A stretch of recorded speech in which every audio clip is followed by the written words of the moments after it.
All right. Here we go. Let's get this going. How's it going, everybody?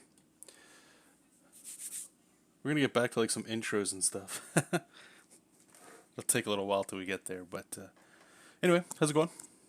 I thought we'd turn the old webcam on again, give you guys something to look at while you're drawing. Sorry, it only looks as good as it does. Anyway, so today what we're gonna work on, or tonight I should say. What time is it? 8. Well, Peyton. Yeah, I said you're the best, man. That's for you. What is it? 8? Yeah, so we'll probably be going until about 10.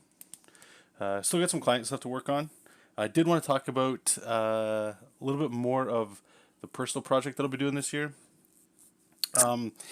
Yeah, so it's a mix of, for those of you that have been on my channel for a while here, it's a mix of, let me actually open this up while I run my mouth, a mix of, if you guys remember Castle Dracula, mixed with Godslayer.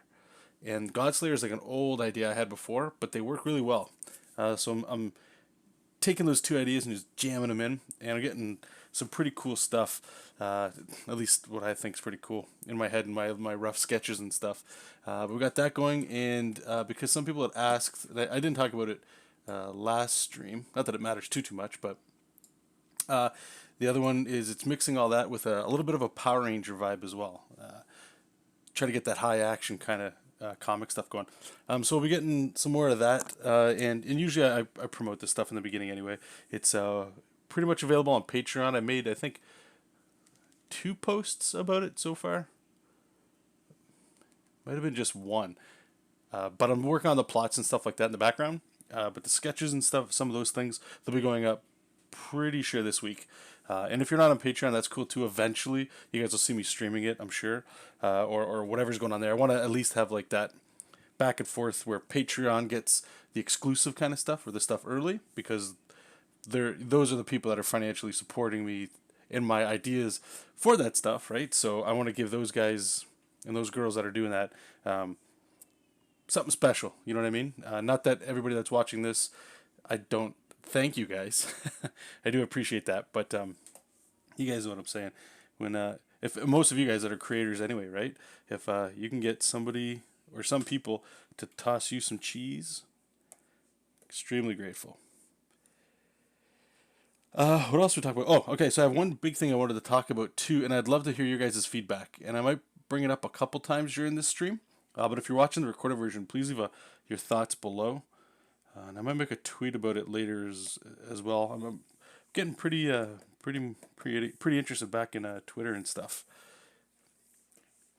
It was really grinding me out for a while, so I stayed off of it. But yeah, I'm getting some really good comics engagement, especially. It's been great. So this stuff here that we're working on again is I think some of you guys already noticed by looking at some of the file names. This is the same project that I was working on with Kyle Simmons, like 3 or 4 years ago, maybe even 5, called Worlds in Peril. It's a superhero-themed RPG, like a Dungeons and Dragons, but with superheroes. So you guys might be able to remember some of that. Some of the characters, I've been posting about it. Kyle hasn't told me there's no gag order or anything like that on there, so I'm not too worried about it. He's pretty cool at that stuff, and plus it's advertising, right, on Facebook. You guys are checking this out. You might be interested in it. Might be your thing. But this one it's a little bit different. A lot of the same characters and stuff like that. So you guys will check that out soon. But these are some of the internal pinups for the book. And what it is there might be some comic pages, but if you imagine, actually, I don't know if I have. Actually, I do. 1 second. Let me, just so I can show you guys some of the stuff here. Hopefully this is long enough. Pardon the mess behind me here too. Let's see here. Here, I'll take this off.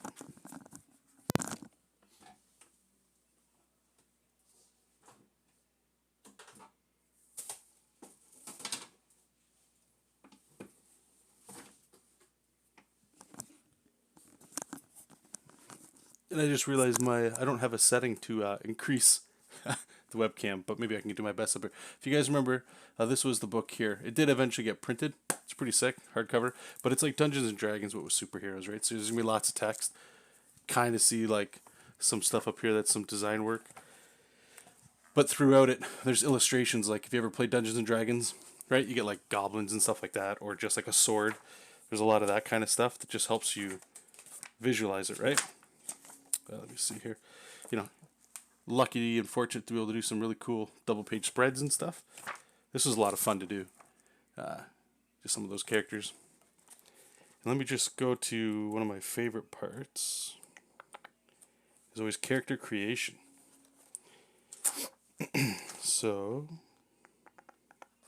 yeah, so you get stuff like this, right? Like a cool pinup of the character, and then like a write up. So this might be like if you're, I'll just use Dungeons and Dragons as the reference because everybody's usually pretty familiar with that. You might get something like, okay, well, there's the druid. That's what the druid looks like. Here's what the paladin looks like, you know? Let me just get to, I know there's a couple of them.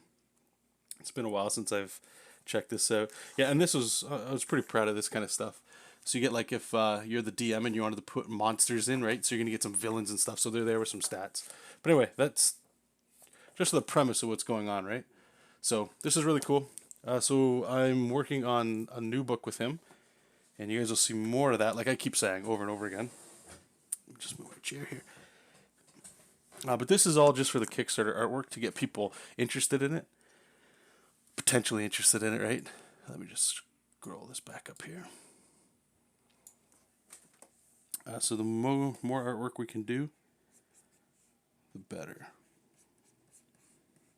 Anybody that's, I don't even know if you've done crowdfunding, but if you've at least been to Kickstarter, or even if you've actually backed something, the more artwork you can get, it looks more complete. Not as like a lie or anything like that, but it just looks more, you kind of get a better idea of what you're getting, right? Instead of just being like, oh, here's the cover, and please support it. Just feels a little empty. So I've been moving pretty quick on this stuff, which is great.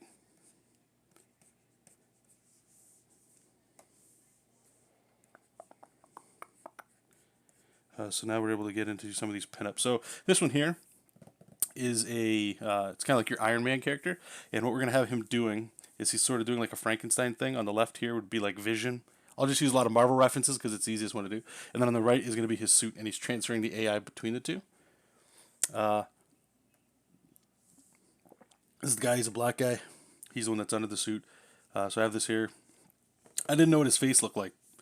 And it looks like probably like a generic, just black guy, I guess. Yeah, and I started using this too, this story structure stuff. And it's actually been pretty awesome. It's been tightening everything up, speeding it along. I figured I would have been using it for now, by now anyway. Oh, I wanted to show you guys this. I hope I don't get in trouble for this one. Is the cover. Let me show you the cover. Let me know what you guys think. I want to keep experimenting with color. I like highly saturated things and super colorful stuff. I think it's part of the day job. We do a lot of like cutesy kind of stuff. So I always like to think of like Super Mario. But with comics, I don't think it's bad. I just think it depends on the tone, right? This looks more like cartoony and fun. I like it. But I want to play a little bit more with desaturating things over time. So this was a really good thing. I'm not saying that this is what I'm talking about, but this is showing me that I need to keep working on color and stuff. So it's definitely something we're going to go on. But yeah, I dug it. I think it turned out pretty cool. Like, it was fun to do. You know, and it's still the same kind of coloring that I was doing back with Jessup King, or the kind of stuff I do on the channel all the time. This was fun to do. These little, like, this reminded me of like some manga anime stuff. Just like purple. So one of the big crits that I was looking at is, or that I got, I was showing it to like my private circle, and little things like, you know, like if this guy's shooting this big purple death ray blast, right? Like, should probably have some purple lighting where the sources are coming from. But hey, mom, how's it going? But one of the problems with the way that I've been coloring is it's just a flat color with a shadow, and then, you know, the special effects do whatever. But there's really never any highlights, right? So if I started doing that here, everything starts to need highlights. So that's why I'm talking about this. I need to approach this a little bit different going forward, and I'm excited for it. Like, I'll do like these highlights for energy and all that, and that works. But again, nothing's really affecting anything else, which is a criticism I would have. I'm not a professional painter. I don't consider myself like a colorist. This right now is probably the capstone of what I can do. But we're gonna adjust some of that stuff. So I'm kind of excited to see where that goes. And with playing with saturation, we can really start getting some flexibility with that. So that's pretty cool. Okay, how do we got? I think my here. Let me just see something real quick before I ask my question of you guys that I was talking about earlier that I was going to bring up. So let me check something. Just mute this.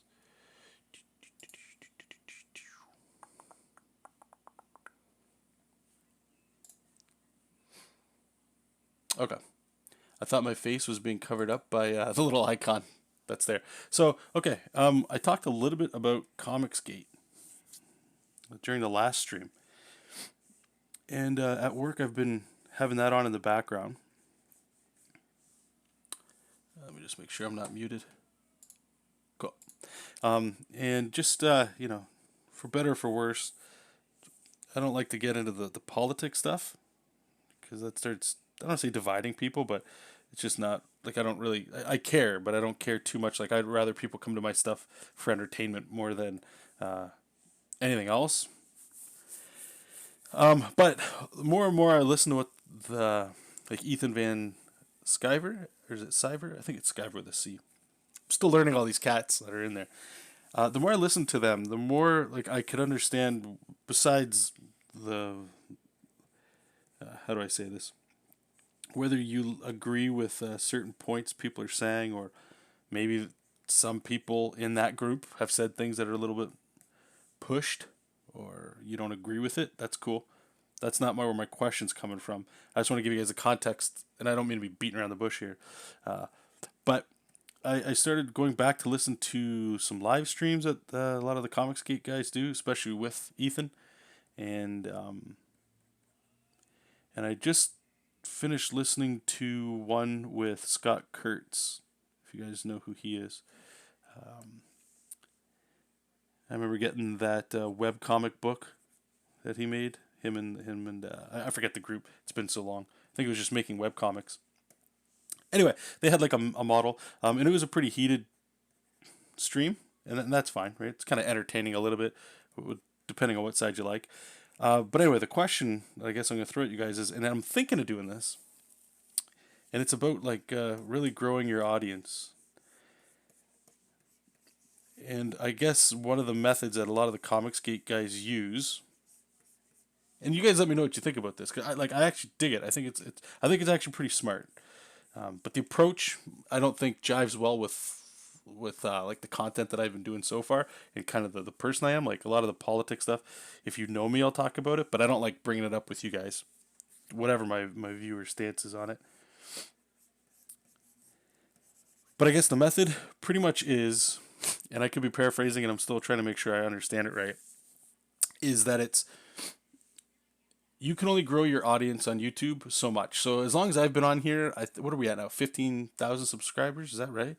Yeah, and that's an insane number, right? It doesn't even make sense for what I do. I think it's mostly, I don't think people come to me for entertainment. It's more for either you like how I draw, which is really cool, or I guess do tutorials and stuff, and I don't want to be doing that anymore. Not that I do. I talk about it when you guys ask for it, but I don't. I don't like teaching necessarily. It's not my bag. I don't get enjoyment out of that. Like I like helping people, but I'd rather be doing this kind of thing. And the fact that you guys watch me, beautiful, right?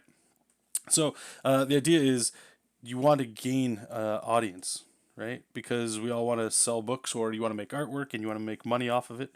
And it's the salesman kind of stuff. It's the stuff I think a lot of artists don't like doing. You might consider it skeezy, but you got to make money, right? And if you can make money off your art, then you're laughing. So what they tend to do, I don't want to say they, because that makes it sound like they're doing something wrong, and I don't think they are. Just maybe the topics that a lot of the Comicsgate guys are covering. It's important, no matter what side you're on, if you agree with them or disagree with them.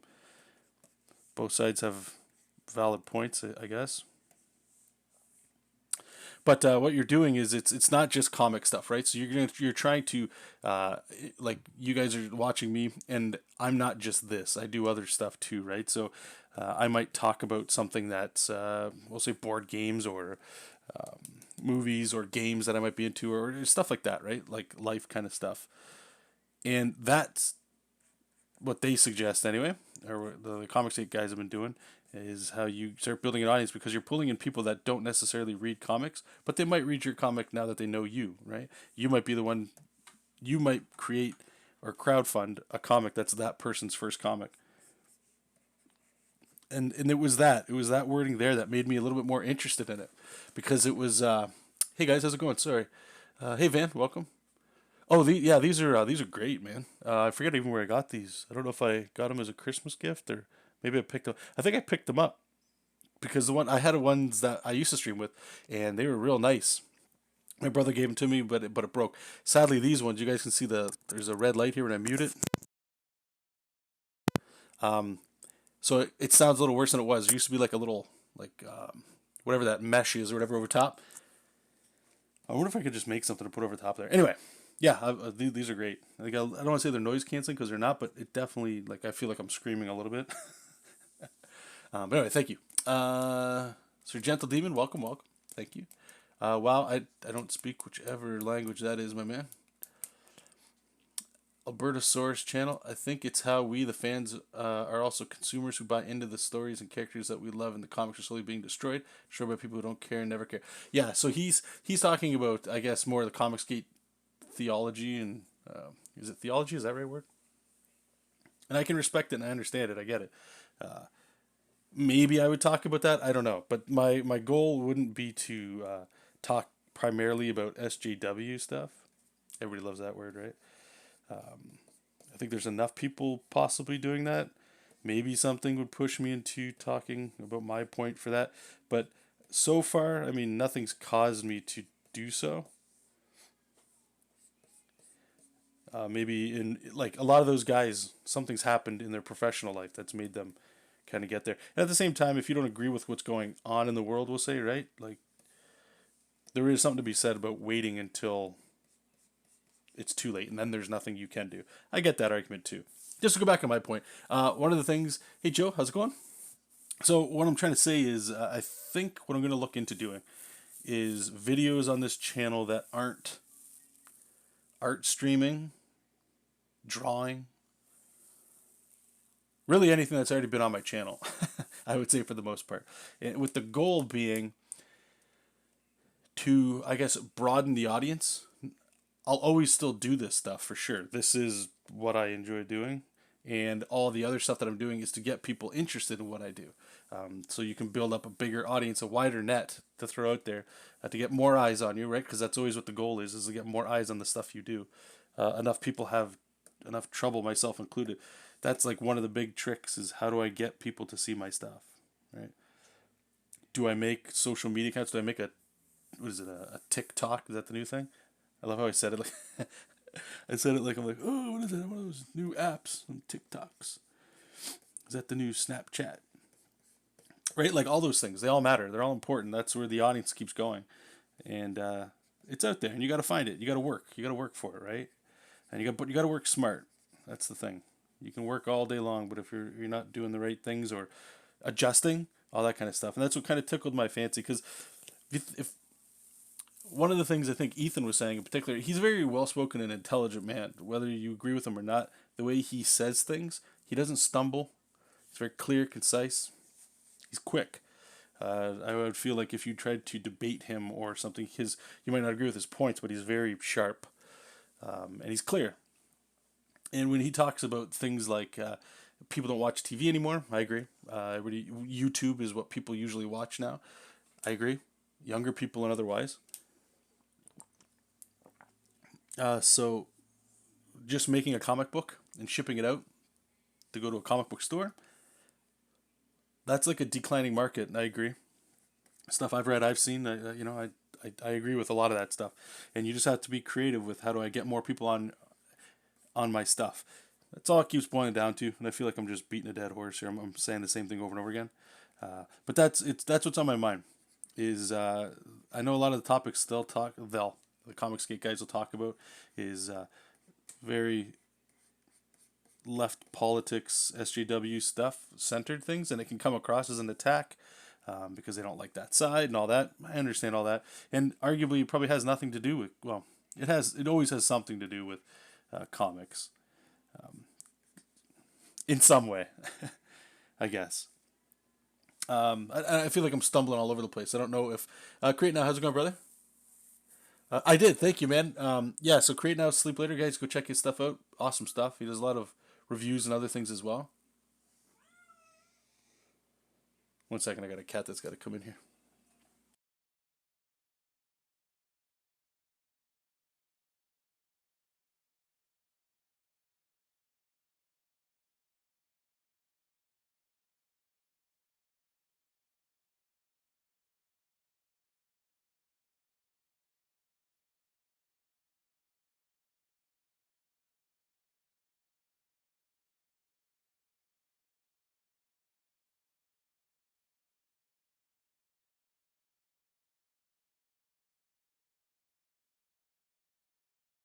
Okay, sorry about that.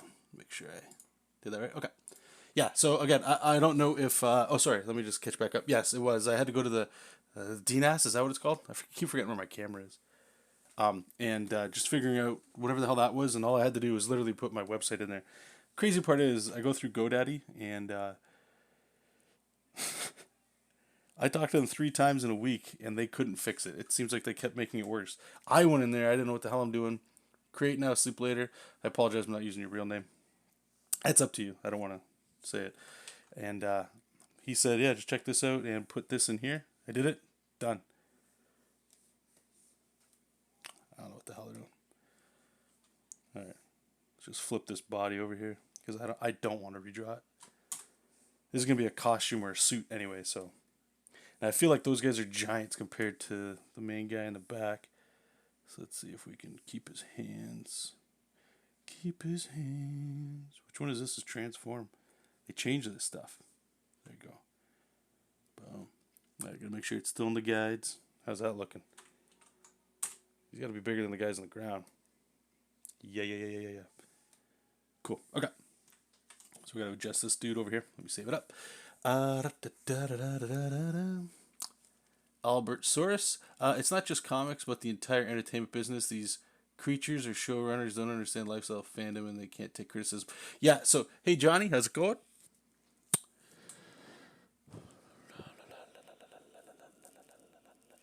Oh, yeah, thank you again, brother. And honestly, I do appreciate it. It works. You can type in jonathanrector.com. You can just do www.jonathan, and it's like instant. Before it was like loading. Sometimes it would kick in. A lot of times it would just sit there. So this is great. I'm going to answer some of this stuff here. Johnny, is this a page for a comic book or something? No, it's a comic book themed. It's for a client. It's a comic book themed Dungeons and Dragons book. This was the original one here. Nice, beautiful hardcover. You guys play Dungeons and Dragons, but you like superheroes? I recommend checking it out. It's got some cool artwork of mine in there. Ooh. When did this come out? It's $40 US. That's a bargain. I'm pretty sure you could still buy this, at least the digital one for sure. But we all like having paper things, right? Anyway, I don't know when this came out. It was like, I'd say maybe 4 years ago. So my artwork's a little, I would hope, better. But yeah, there's definitely going to be some, what's it called? Some comic book stuff in it. I'm hoping if it gets backed, we'll be able to do a few pages in here too, because I like doing comic pages. Who doesn't? Channel, I'm a beginner in drawing and have to take criticism whether you like it or not. That's a good attitude. I'm trying to be the next Jim Lee, McFarlane, EVS, Turner, art style. Awesome. Good for you, man. I'm coming off of a art style, I guess you'd call it, funk. I didn't know where to go. Who am I? What does my art look like? Give me 1 second here, cats. I'm going to just keep talking about this stuff in a second here. As you can tell, I'm all over the place. I'm trying to find, I need my reference. See, I'm not prepared. Let me open this.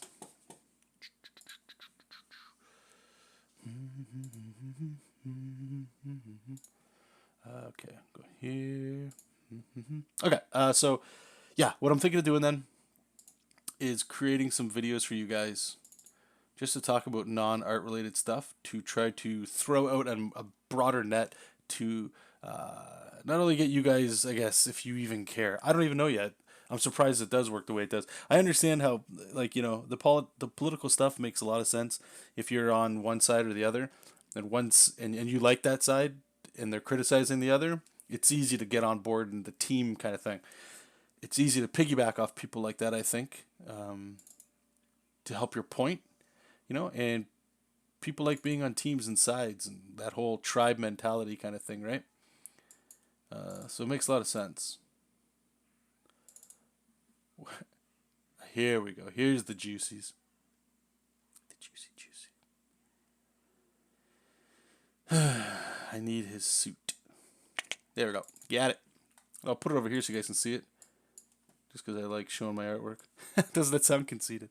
Alright, so we're doing this guy. Alright, this is the suit that's going to be open. And we're just doing the roughs right here, so it's going to be pretty gnarly. I'll keep it going.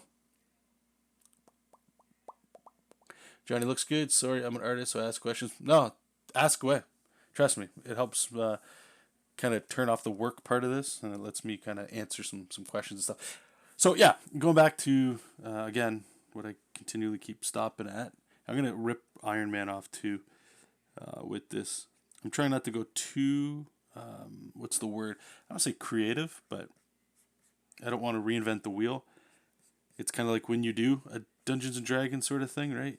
People know what a goblin and a dragon are, so people know who Iron Man is, who this character is kind of riffing off of. So we're gonna keep going with that motif. I'm not gonna reinvent the wheel. Yeah, so I guess one of the fears I have of sort of sprinkling out different kind of content, and I just want to say I don't think I'm going to do the Comicsgate route of, targeting social justice kind of stuff, how it's in entertainment, how it's in other things, whether I agree with it or not. And it might be hard to do.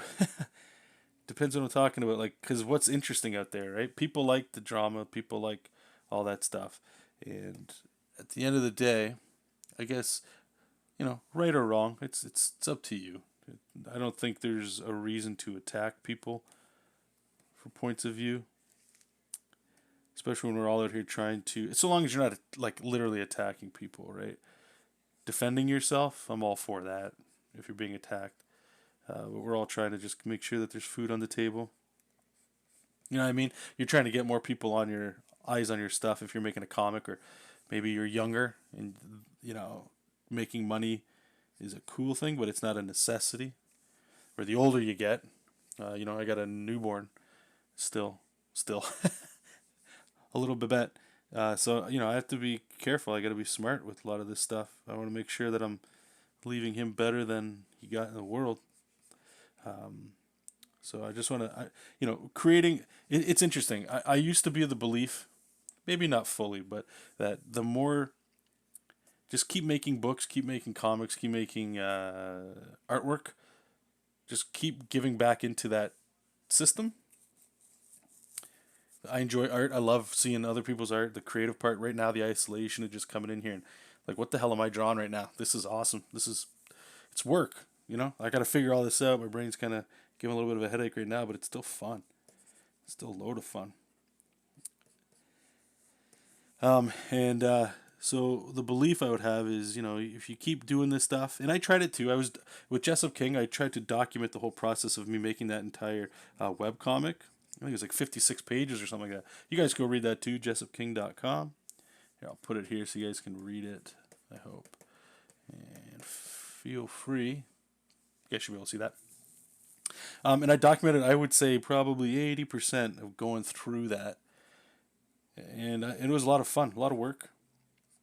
And the intent there, if I'm being transparent, was again to try to work at Marvel or DC at the time. That's not really a interest of mine, kinda right now. Maybe it is, but I'm definitely in the camp that like I don't even read really Marvel books anymore. So I'm not really interested, I guess, in the content that's being made there. But I don't read everything, so I could be very wrong.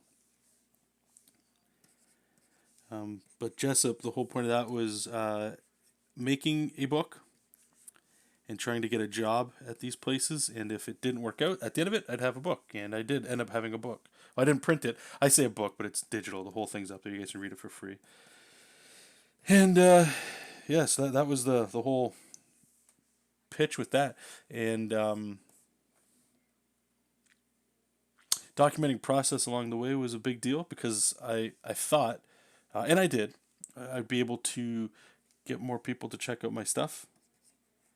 And the support was great, so thank you everybody that shared it, read it, left comments, all that stuff. But one of the goals for me has always been to just keep trying to get more people to check out your stuff. Because the more people that you reach, I feel like the more, not necessarily doors you open for like business or success or anything like that, but one of the main drives I have for even creating is, I don't want to say giving back because it's not that, but like I remember being a kid looking at art, specifically comics. I might not have looked at all the cool stuff. Power Rangers, Ninja Turtles, cartoons, video games, especially anything from Capcom. That stuff like is the reason I do this. And I want to basically be able to do that for other people. Now, the one of the main problems with that though is like usually that means you're not making a living, or it's very hard to do that, to just create all the time. So how do we mix that up? YouTube is a social platform, right? It's no different than like Twitter or Facebook. So why do we treat our YouTube channels that way? And that was one of the main things that I had heard that got me thinking. I'm like, that's a good question. It's a very good question. On Twitter, I could post a metal video, some metal music that I'm listening to. It's awesome. That kind of stuff. So it turns into like, so what do you do? What's the videos? Like a lot of the comics get guys, I can see what they're doing because there's interaction when there's conflict and there's interaction when there's different points of view and sides with whatever side you agree with, right? Or you just want to listen to people talk about stuff. That's always cool too. So when I feel like, oh, here, go check out Gojira. That's some awesome metal I just found. And here's a song, or like, check out this album artwork. It's just stuff for you to check out. It's not engaging, I don't think. So that's the part that I'm sort of like juggling around my head. How do I'm not saying put drama into my stuff. Not that there's anything wrong with that. I don't know. Maybe there is something wrong with that. But anyway, that's where my mind's at. I don't want to just throw it out there. As you can tell, I'm rambling. You guys let me know what you guys think. And I'll probably bring this up later on. But again, if you're watching this later, just leave a comment below. And I'll definitely check it out.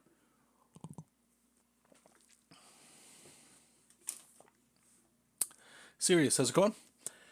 What have you learned from working on Jessup King regarding personal projects? Is there anything you would do differently if you were to go back in time and start again? The one thing I would do different with Jessup, or I would just say personal projects, is my goal. Definitely have a goal with what you're doing, like a reason why you're doing it. Unless have a goal with what you're doing, unless you're like in a funk, I would say, or depressed, or something, right? Like something serious, where just the act of doing something is better than not doing it. So if you can't come up with a goal, like, God, I don't know if I want this to be a print book. I don't know if I want this as a portfolio piece kind of thing. Then just make something and get it out there while your brain figures it out. But if you know what you want to do in the beginning, so in the case of Jessup, where like I said, it was really a portfolio piece that I was sending to editors as I was posting it online. And I did get some feedback, which was great. Part of me secretly was just hoping to be like, oh, this is, cool. We'd love for you to do a sample or something, right? And so if that was the case, what I would have done with Jessup would have been totally different. I wouldn't have done Jessup the way I did it in terms of like how it looks necessarily, how long it was, the type of story it was. The portfolio piece for these companies should be exactly what it was. It should have been more of a portfolio. So 4 to 5 pages at most, send that out once a month, I would say. And maybe one day you'd hear back from somebody. Maybe you wouldn't. I would have treated Jessup differently in terms of, okay, well, if this is going to be a longer story, like I said, like the 50, 60 pages or something, I probably would have maybe tried crowdfunding it just to get maybe a colorist or something on there to get it printed, maybe along those lines. I would have did it different, I think. At the same on the same hand, maybe that's not true because like I was still trying to figure out, are webcomics any good? Like, is that something I could do? I was posting on Tapastic. What's the other one? Tapastic and Webtoons. I was posting on both of them. So yeah, you can read Jessup King right now if you want. I think Twitter has links. There's a website for it, which is which is a Tumblr. So if you're on Tumblr, you can watch it or read it. Every page is on Instagram. Every page is on Webtoons. Facebook, I believe there's a whole fan page with every page put up there. Pretty much, I try to go everywhere with it. So it's the same sort of idea. It was my own thing, but at the same time, trying to share the process. And wherever you are, it is. But there's no monetary conversion on there, right? And I was very well aware of that, and I wasn't trying to make money off of it. I was trying to gain followers, people to check out my stuff to build on the future, sort of thing, if that makes sense. And I probably did do that. I'm sure there's people that are watching this, or maybe even people in the room that maybe that's how they found out about my stuff was Jessup King. I would imagine most people is because they were looking up like Manga Studio tutorials or something, or right when I started this channel, it was a lot of like I don't think there was a lot of people doing American style comic books in Clip Studio, Manga Studio 4, and I think a lot of cats got me that way. And that's not the audience that I want, but at the time it was, I don't mind because I'm still getting work and stuff like that. I think it's just over time opinions change and motives and goals and direction. So it's like how can I kind of spice this all up kind of thing. So I hope that answers your question. All that being said, I'm glad I did it. It did show me a lot of things. Like, another thing too is if my intent also was not to send it to Marvel and DC, I would have been more brave to do things in that story than what I did. I would have pushed the story a little harder. Maybe left more pages where nothing happens. I'm always a fan of that. Like,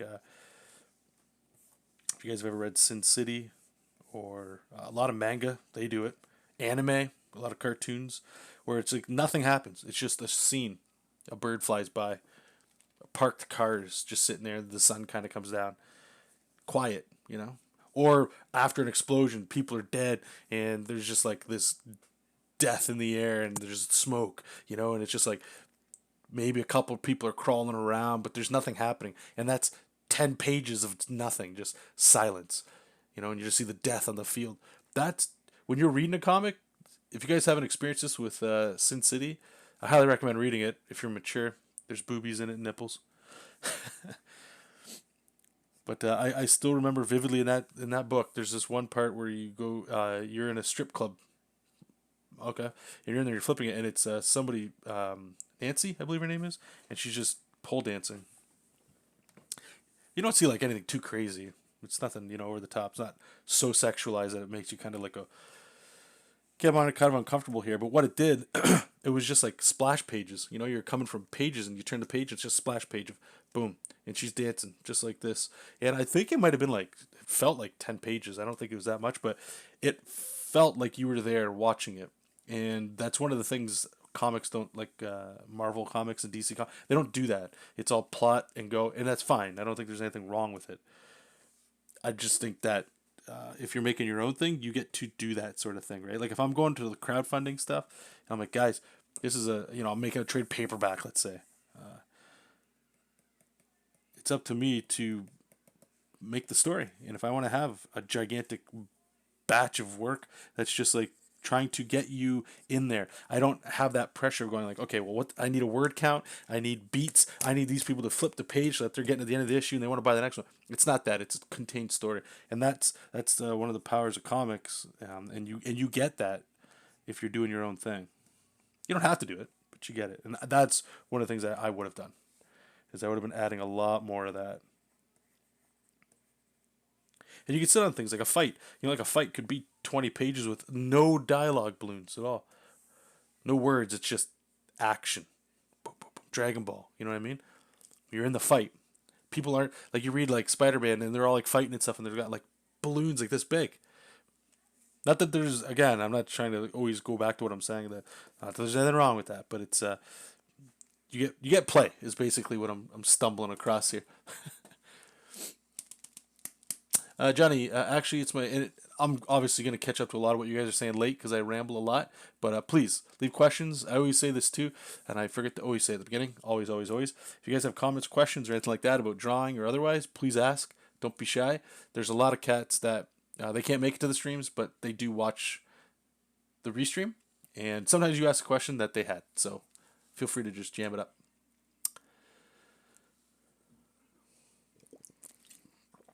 Johnny's saying, okay, looks like we're gonna get a little realistic, or not realistic, but personal here.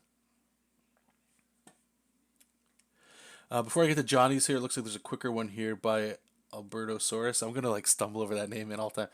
Who inspired you to be a comic artist? Mine is George Perez, Mike Turner, Jim Lee. There's a whole bunch. Okay, Excelsior. Yeah, man. So you sound like you're a '90s guy.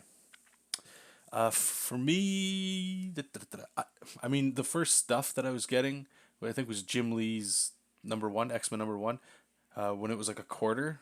I remember mom took us to the what's it called, to the comic book store. I don't even know why she took us there, but yeah, I'm glad she did. I think my brother and I, we bought like 4 copies each because they were a quarter, so I'll give us $1.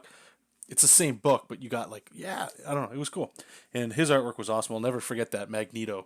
You know, when they go to space, I think it was like the second page. It's like a 2-page splash, something like that. Magneto just with all the astronauts just ripping them up. Great stuff. And yeah, you know, it was cool. And then I think I went there and maybe I started getting Spawn just because it looked so mature. He looked, and it was Capullo drawing it, and he looked insane. I don't like McFarlane Spawn, I'll be honest. Capullo Spawn is the Spawn I like. And I think that was the first comic I had in my pull file. And then I was just starting to sprinkle into Marvel. DC I couldn't really get on board. To this day, they don't really have characters that I care about. I hear they're more like real, but I'm reading comics because I want to see, you know, like Dragon Ball. You know what I mean? I want to see dudes like the Hulk just blow up the planet. I want to see some over the top stuff. I don't want to see Superman. Like I love Superman more so than Batman.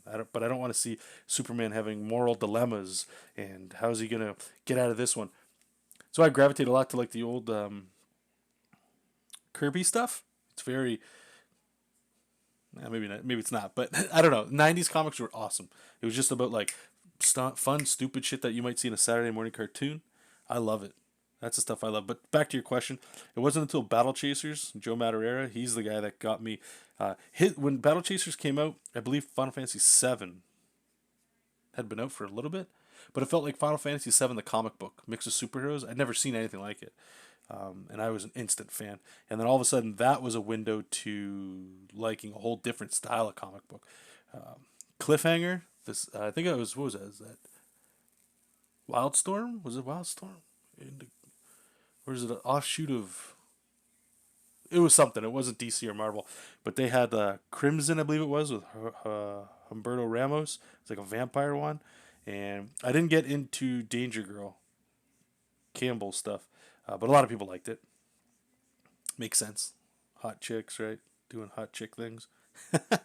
But yeah, so that's what really got me in there. And at the time, not at the time, but growing up, I'm more inspired from video games, I would say, than comic books.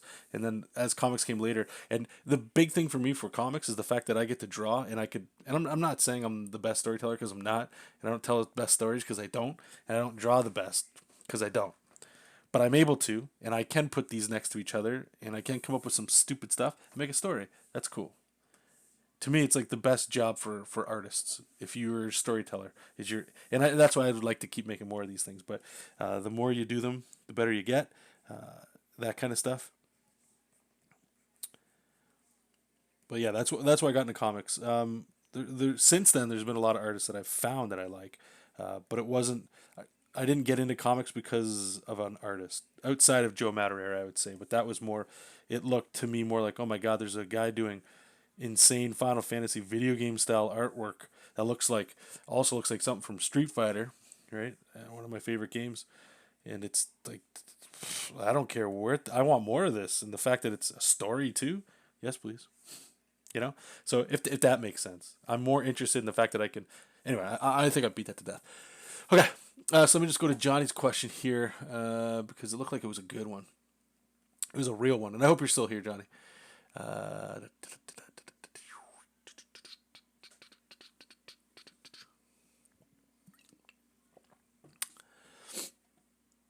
Okay, where were you? Sir, there you go. Actually, it's your first time catching the stream. Well, welcome. I do appreciate it. I hope you have a good time here. So there's something you wanted to ask, if you don't mind. No, open book here, buddy. I've been thinking of giving up on art because of these harsh critiques I received at a con. But I'm thinking about getting back into it, but choosing not to show just anyone, even professionals. But I'm not 100% what to do. What would you do? Also, just to clarify, I didn't look for the critiques. The artist came to me, and I was helping my friend at her table. Okay. So first question I'll ask you, and I hope you're still here because I think I have an answer that might be able to help you out here. But the first question I'll have is, how old are you? Let me know how old you are if you're still here, because it matters. How old are you? And the other question I'll ask you is, how long have you? It's a two-part question. How long have you been drawing, and how seriously do you take drawing? Is it a hobby for you, or is this going to be the thing that's your career? And you might not be 100% into the career part because it can be scary, but it's definitely a direction people go. Do you consider yourself a young hobby artist? Are you an old hobby artist?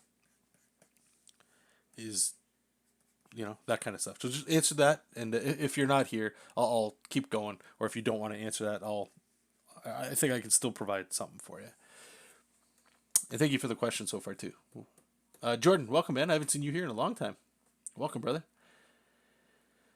Ask your mom. Okay, I don't know what that is. It's probably when I was saying something. Deadly Cookie. I honestly regret a lot of my decisions I made in terms of making my comics, specifically the FAF one. Well, the first version of it, at least, I have no clue why I did one drawing per page. I think, honestly, because it's easy. One of the things I think a lot of comic artists, younger comic artists, think, I never try to criticize this because eventually they'll find out, but and this goes into the thing I was saying. I got into comics because I saw cool artwork and I wanted to make cool artwork, and you put multiple cool artworks next to each other and it's a comic. And I believe that for a long time, and that's not what comics is. On the surface it is, but and I believe that's why a lot of people, when they get into comics, that's what destroys them. Because comics is a storytelling medium. You don't get into animation because you like drawing cool pictures. That's not what animation is.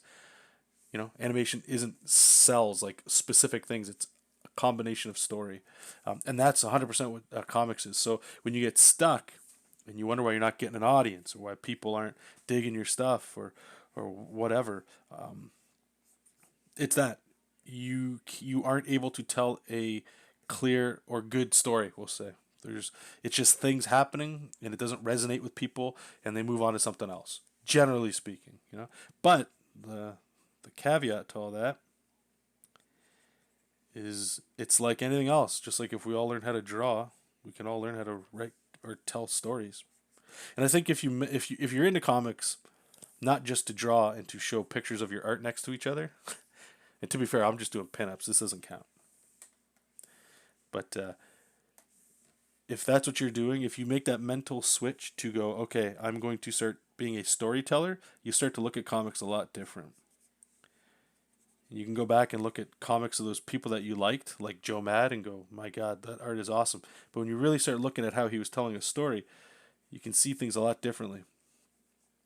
And then you can start looking at older artists that you might not have dug, like old ass artists, and be like, oh, wow, they're really telling a moving story. This is great. The artwork's not my bag, I don't like it. But damn, does that ever tell a story? And that's the thing that'll fix a lot of this stuff. And it'll also, what it'll do is it'll show you, if you don't want to tell stories, like you don't want to spend time honing your craft to get better stories, then comics might not be for you. And that's a good thing to find out, because then you can start going, okay, well, if that's not for me, then what the hell am I doing? And you can start making, okay, well, how do we pivot? What's the next thing we're going to get into? And that's a good feeling. That means you're, okay, now we're kind of back on track. You know what I mean? Anyway, I hope that helped you. Oh, sorry. Just go back, Deadly Cookie, too. Yeah, so second storytelling. And the thing is, too, like, after you're done making something, you get to reflect back on it and go, like, oh, okay, did it work? Did it not work? What did I like? What did I didn't like? And then if you're going to keep going, moving on forward, you learn from that stuff. So it's never a waste. It might be like, damn, I wish it would turn into something else, but that's always a learning thing. It's a platform, right? It's a long game. It's a long game to keep burning out art. It's the only way to get better at it too. Okay, just go back to Johnny's question there. For the first one, he's 25. Number two, it's a kind of a mix between a hobby and something I want to do one day, but not as a career. It's something I'm taking a bit more seriously for my own reasons. Comics, manga, I'm interested in doing, but I have a huge goal in mind. Okay, hey PJ, how's it going? Okay, well I don't know what your huge goal is, and I wonder if the stuff that you were showing or that people critiqued on, if it was comics. So taking all of that into consideration, sorry, I'm not going to be drawn here. I'm just going to do a little one-on-one here. How I would try to help you out here is if people are criticizing you on your comic work and comics aren't something you want to do, don't worry about it. Another thing is this is more of like a motto of mine is always, always, always take criticism. Listen to everybody's criticism. Let them just unload on you.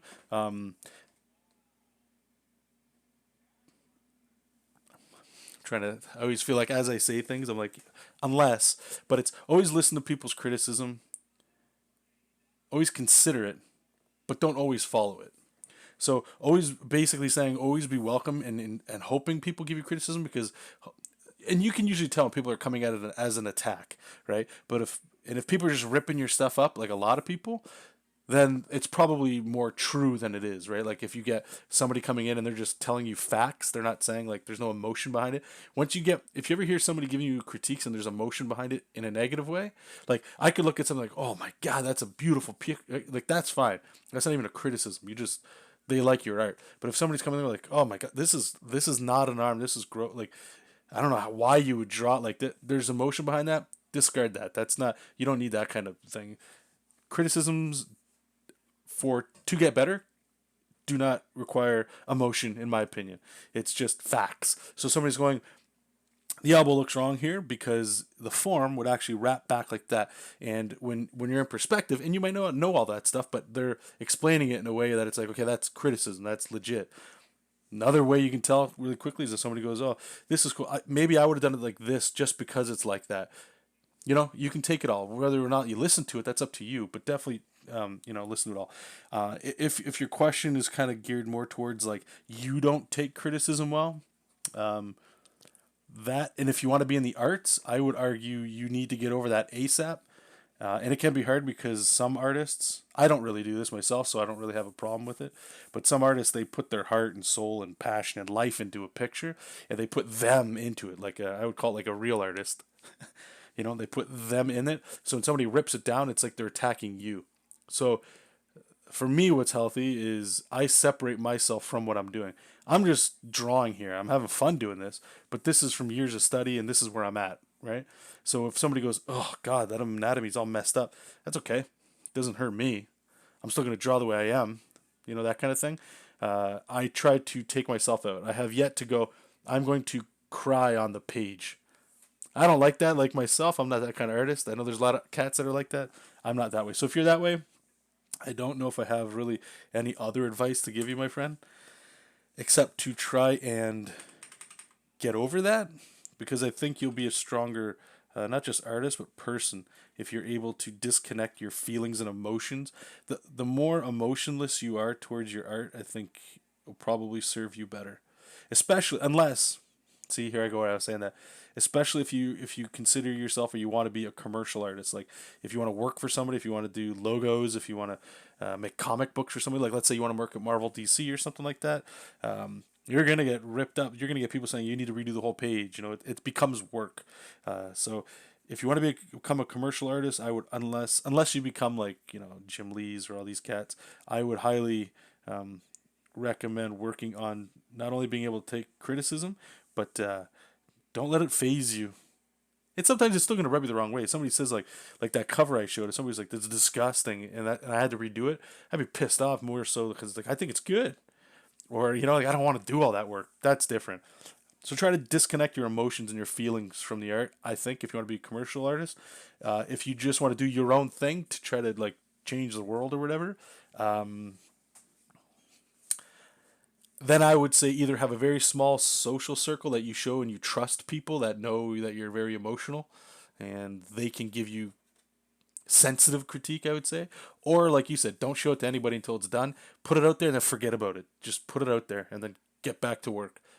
Because if you stay out there listening to people and if you're highly emotional, you're fucked. I'll be honest. You're gonna get stuck in that loop of like victim mentality kind of thing, and you got to get out of that. You got to get right back to the next thing. I've heard a couple people that I look up to that they're like writers. They're not even comic book artists, and whoops. And that's that's what they say is if it's kind of like art block. The easiest way to get out of art block is as you're wrapping something up, like your current project, you better make damn sure that you've got the next thing ready to go, like your own next thing, because that's going to get you excited. You're going to be like, okay, I can't wait. I just want to get this thing done so that I can start this thing over here. That's a healthy way to go about it, I would argue. And it just keeps things moving. The more you can get out of your head, take it from me, the more you can get out of your head, the better art career you'll have. At least for like the stuff I'm doing. I consider myself a commercial artist. I'm not really in this to show some part of me to the world. I have no interest in that. I'd rather just make some in my case cool artwork, at least what I consider cool artwork, and or some comics. I want to entertain people. I want to distract people from life. I want them to come to my stuff just because it's fun. But that's me. That you gotta find out what you're into, because if you don't know what you're into, that's where the first place is that I would start. But anyway, I hope that kind of helped you. I'm going to check right now. You may have replied already, and I may have missed some stuff. Just to fill in everybody what's going on. So we got this guy. He's going to look like Vision kind of thing. They're like transferring over to his suit. This is like a brain core. Very loose, but it's kind of giving me an idea of what I need to do. When we get in here. All these cables and all that, I'll probably adjust all that. We'll see. And a little art tip here from me to you. Is you hear a lot of cats talk about like the 70-30 rule or 80-20, where 70% or 80% of your image is pretty clean, but like not a lot of detail, and then 20 or 30%, the opposite, is highly detailed. So I'm hoping like this guy is just going to be straight machines, right? And then we're going to have all these cables. So I need this guy on the left to be pretty tame, and this guy we're going to get drawing here in a second. He's a scientist dude. Like nothing. I want him just clean so that your eye doesn't get, oh my god, there's so much stuff to look at. And I also don't like spending a lot of time drawing stuff. I like to move on. So less detail, the better there. Okay. Jordan, I'm surprised you remember me. Come on. You know what? I'll be honest with you, man. I don't think it's the name, and I'm visual. I'm horrible with people's names. Since you never changed your avatar picture, that's why I remember you. What were you saying there? I usually just throw dumb jokes, but I'm always watching, lurking, trim. It's all good, man. Thanks. Oh, thank you. Yeah, the traditional stuff. Since I got back into the digital thing, like I started to get turned on by art again. Probably leaving the traditional stuff. We'll see. We'll see. It's fun to throw in there. I had skipped something here. Let me just check. Because my good friend Sean, what did he say here? X-Men #1 with Chris Claremont is definitely my favorite Marvel book. Dude, I love you. Seizure Man, Seizure Art, how's it going, brother? I've been good, thank you. We are drawing some pinups for, there's this book, Worlds in Peril, that we did a few years ago. We're doing another campaign. Hopefully it gets funded. So this is just like some promo art that would be in the book. But if it doesn't, at least it's going on the Facebook page, or not the Facebook, the Kickstarter page. And yeah, try to get people interested. I'll share it on like Twitter and Facebook and stuff when it goes live. I think it's the end of March, start of April, somewhere around there. So I'll let you guys know. It's not a comic book, but it's it's literally a Dungeons and Dragons player's guide book kind of thing, just with superhero artwork, if that's your thing.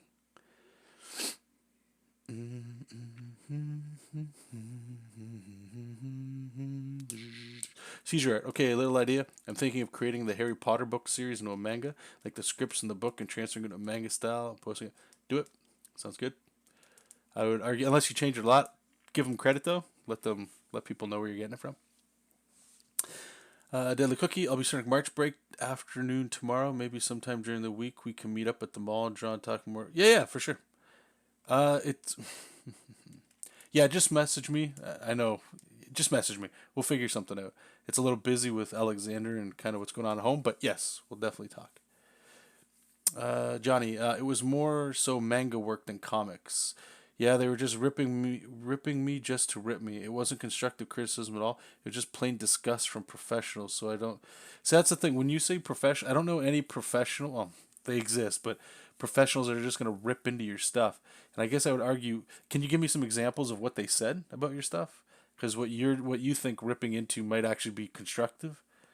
You might be highly sensitive to it, and that's not an attack or anything like that. Just because I remember when I started making the switch from anime drawings that I used to do to more American style, the anime stuff I would get almost laughed at. You know, like that's not real art, that kind of thing. And it could be stuff like I do find a lot of people that get into anime or manga, they skip a lot of the I would call it traditional American style stuff that's important, such as structure and gesture and line art and quality and stuff like that, because you anime and manga is really cool, and you just want to make cool. But it's cool because there's things that work for it. It might look simple, but there's rules that are being used there that you might not be aware of. You know, that kind of thing. PJ, I shared a drawing here for Jonathan to review a few years back, constructively, of course, because he's cool. Thanks, man. Appreciate it. Oh, you got better. All right, awesome. Jordan saying sometimes even good critiques are overly mean. Infamously, Bridgman put cigars in students' work he didn't like. Yeah, that's what I'm saying. Like, trust me, it definitely helps if you can get your backbone a little bit more rigid, especially in art, because you're sharing what you're doing, right? That's the thing. You spend so much time alone doing it that by the time somebody sees it, they could just destroy it. And if you're invested in it, it's not great. Johnny, I'm more wanting to freelance work. Serious. Even if your art is bad, it doesn't matter if the story is really good. When it comes to comics, look at the original One Punch Man.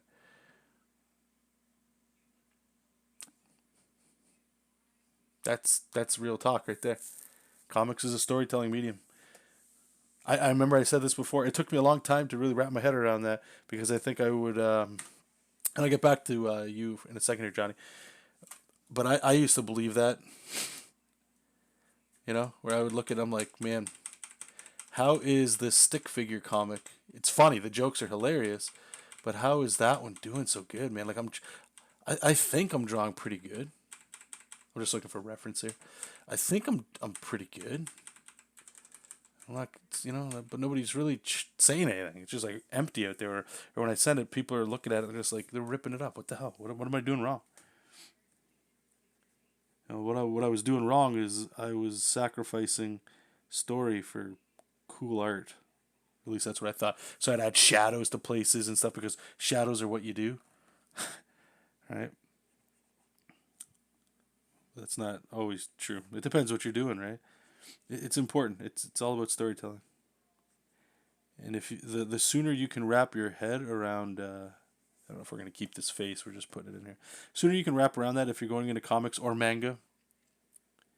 Manga is comics. There's no difference. I know some people say like manga and comics are different. It's the same thing. It's artwork next to each other. Sequential storytelling, right?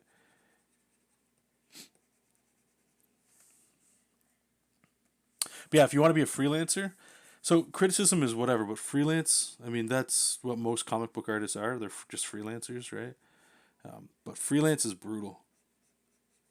It's brutal, man. Like you're gonna like. I almost would argue possibly way harder than comics, only because and the experience I have mostly is from my brother or some of the stuff like I do free. This is freelance what I'm doing right now. And it's just pinups, right?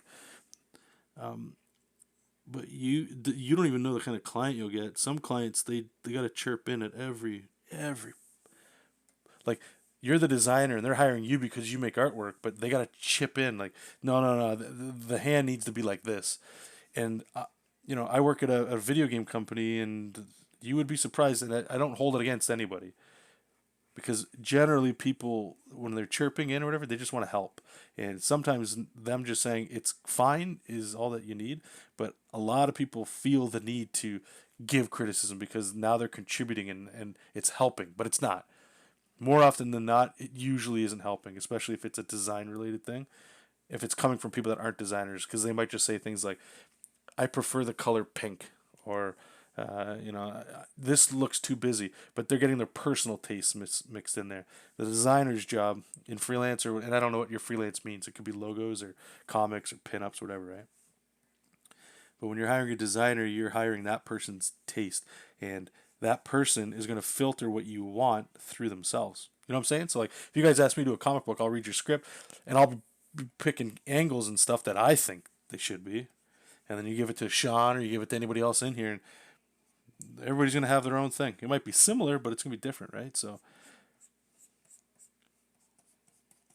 all that's to say is freelance is rough because you criticism you'll get that a whole bunch. That's all it is criticism. Now, if you're lucky, it's not somebody just saying you're shit. I don't think it would ever be that. And if it is, just give the people their money back. Let them have their project. Go choose somebody else out. Your life is a little bit more important than getting just destroyed by somebody that doesn't know what the hell they're talking about. But again, I don't know the context of what you're saying. If you could give me examples, I don't really feel comfortable giving an example. I don't want to need any more judgment. No, well, I mean, again, that's up to you. If you want, you could reach out to me on Facebook or Twitter privately, and I'll try to help you out. But I'll say this. I would argue the people that, and I'm not trying to coax you into doing this, but what I'm trying to do is there's no fear to share the criticism here because everybody here is either on the up and up, or everybody here has already been critiqued to hell, or you don't even know who these people are. They don't even matter. So if you want my opinion from it, you can put it out there. And obviously, I'm the one with the mic, so I'm the one kind of on the soapbox right now. But I can give you my perspective on the feedback. But again, you don't have to. It's up to you. Whatever you want to do, man. And regardless, I hope the stuff that I did say has helped you a little bit anyway. Made you hopefully feel a little bit better. Being an artist it's tricky. It's tricky.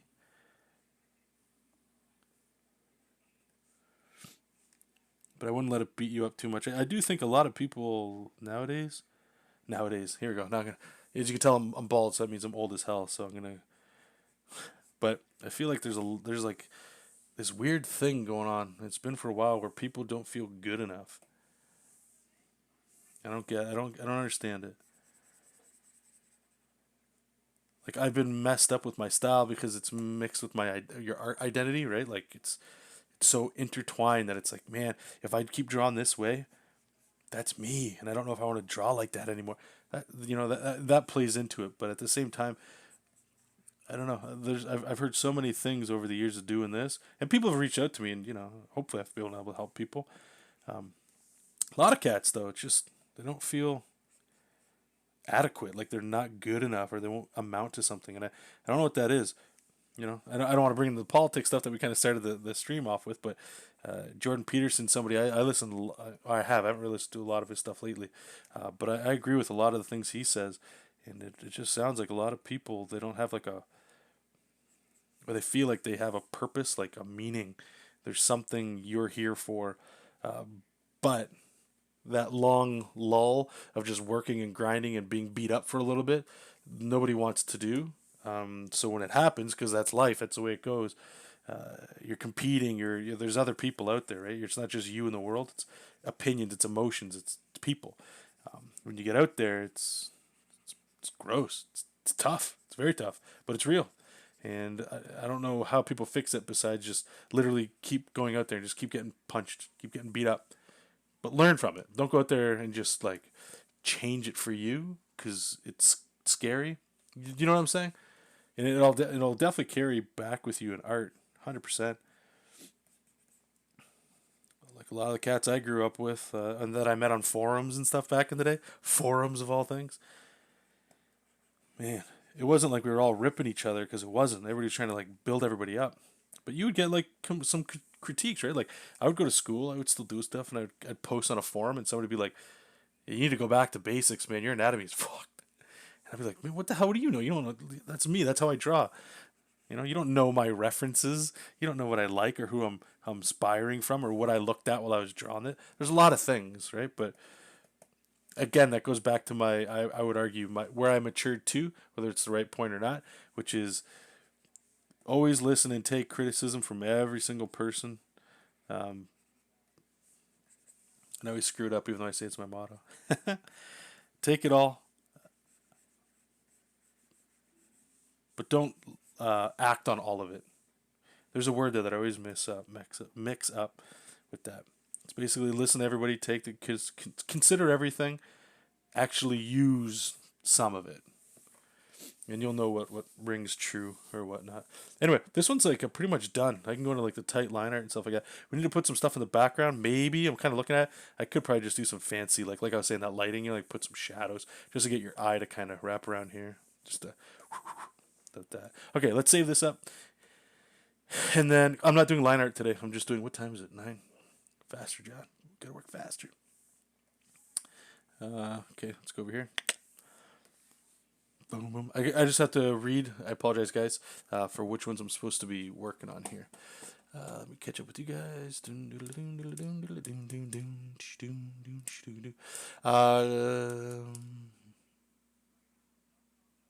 Okay, yeah, Johnny, no problem.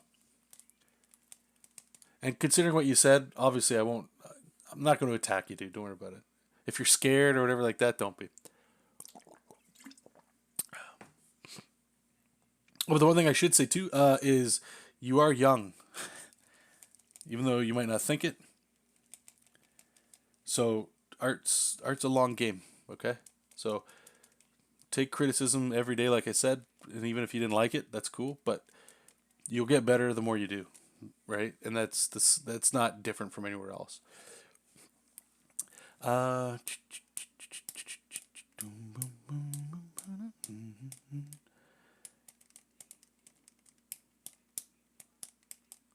Sirius is saying, Jonathan, I'm surprised to hear you were using Jessup King to target Marvel DC. I've read it. Have you thought about submitting it to Dark Horse or Image to get it published as a creator-owned project? I have not. Donald DeLay. I haven't seen him in the chat in a long time, but I haven't been streaming in a while. But he's reached out to me and he's suggested that I put it on Indiegogo, like the current one, or Kickstarter. Maybe like I'd probably put like another 50 pages into it or something, turn it like 128 pages or something like that. But I just feel like it's too broken up. Like it would be two stories. And I'm not too sure about that yet. Like I haven't even dipped my toes into that whole side of things. Like even printing my own book kind of thing. The only book I've ever printed, it's here somewhere, but it was print on demand and it's no stress. I upload files, people could buy it, and that's it. This one would be like a campaign. It's intimidating, to be honest with you. So to answer your question, no.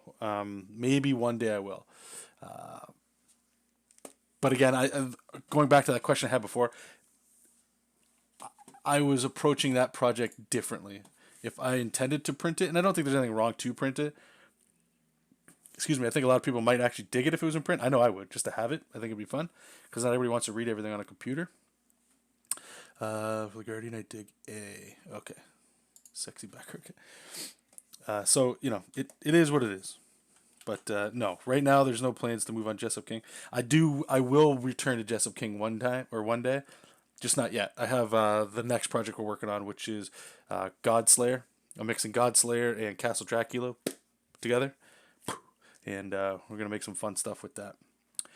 But I'm trying sort of like I call it the comics gate route, where it's just an issue. I'm just putting it out there just to see it. What I do like about it is that it gives me a low barrier of entry. I can learn a whole bunch along the way. If you're a patron, you're gonna get it for free. That kind of stuff. I'm not looking to make I'm not going into it to make money. If I make money, obviously awesome. But the intent is to learn a whole bunch. And then when I make the second one or something, then we can start doing something. But I have an idea in my head of that book for Castle. I call it Castle Dracula, but Godslayer. I've had it for a very long time. I think it's gonna be fun to do, and I'm excited to do it. And if nothing happens from it, again, just a learning experience. Then the next thing I do, we'll see where we go on there. Maybe that's when I'll return to Jessup King. And if I do return to it, then it will be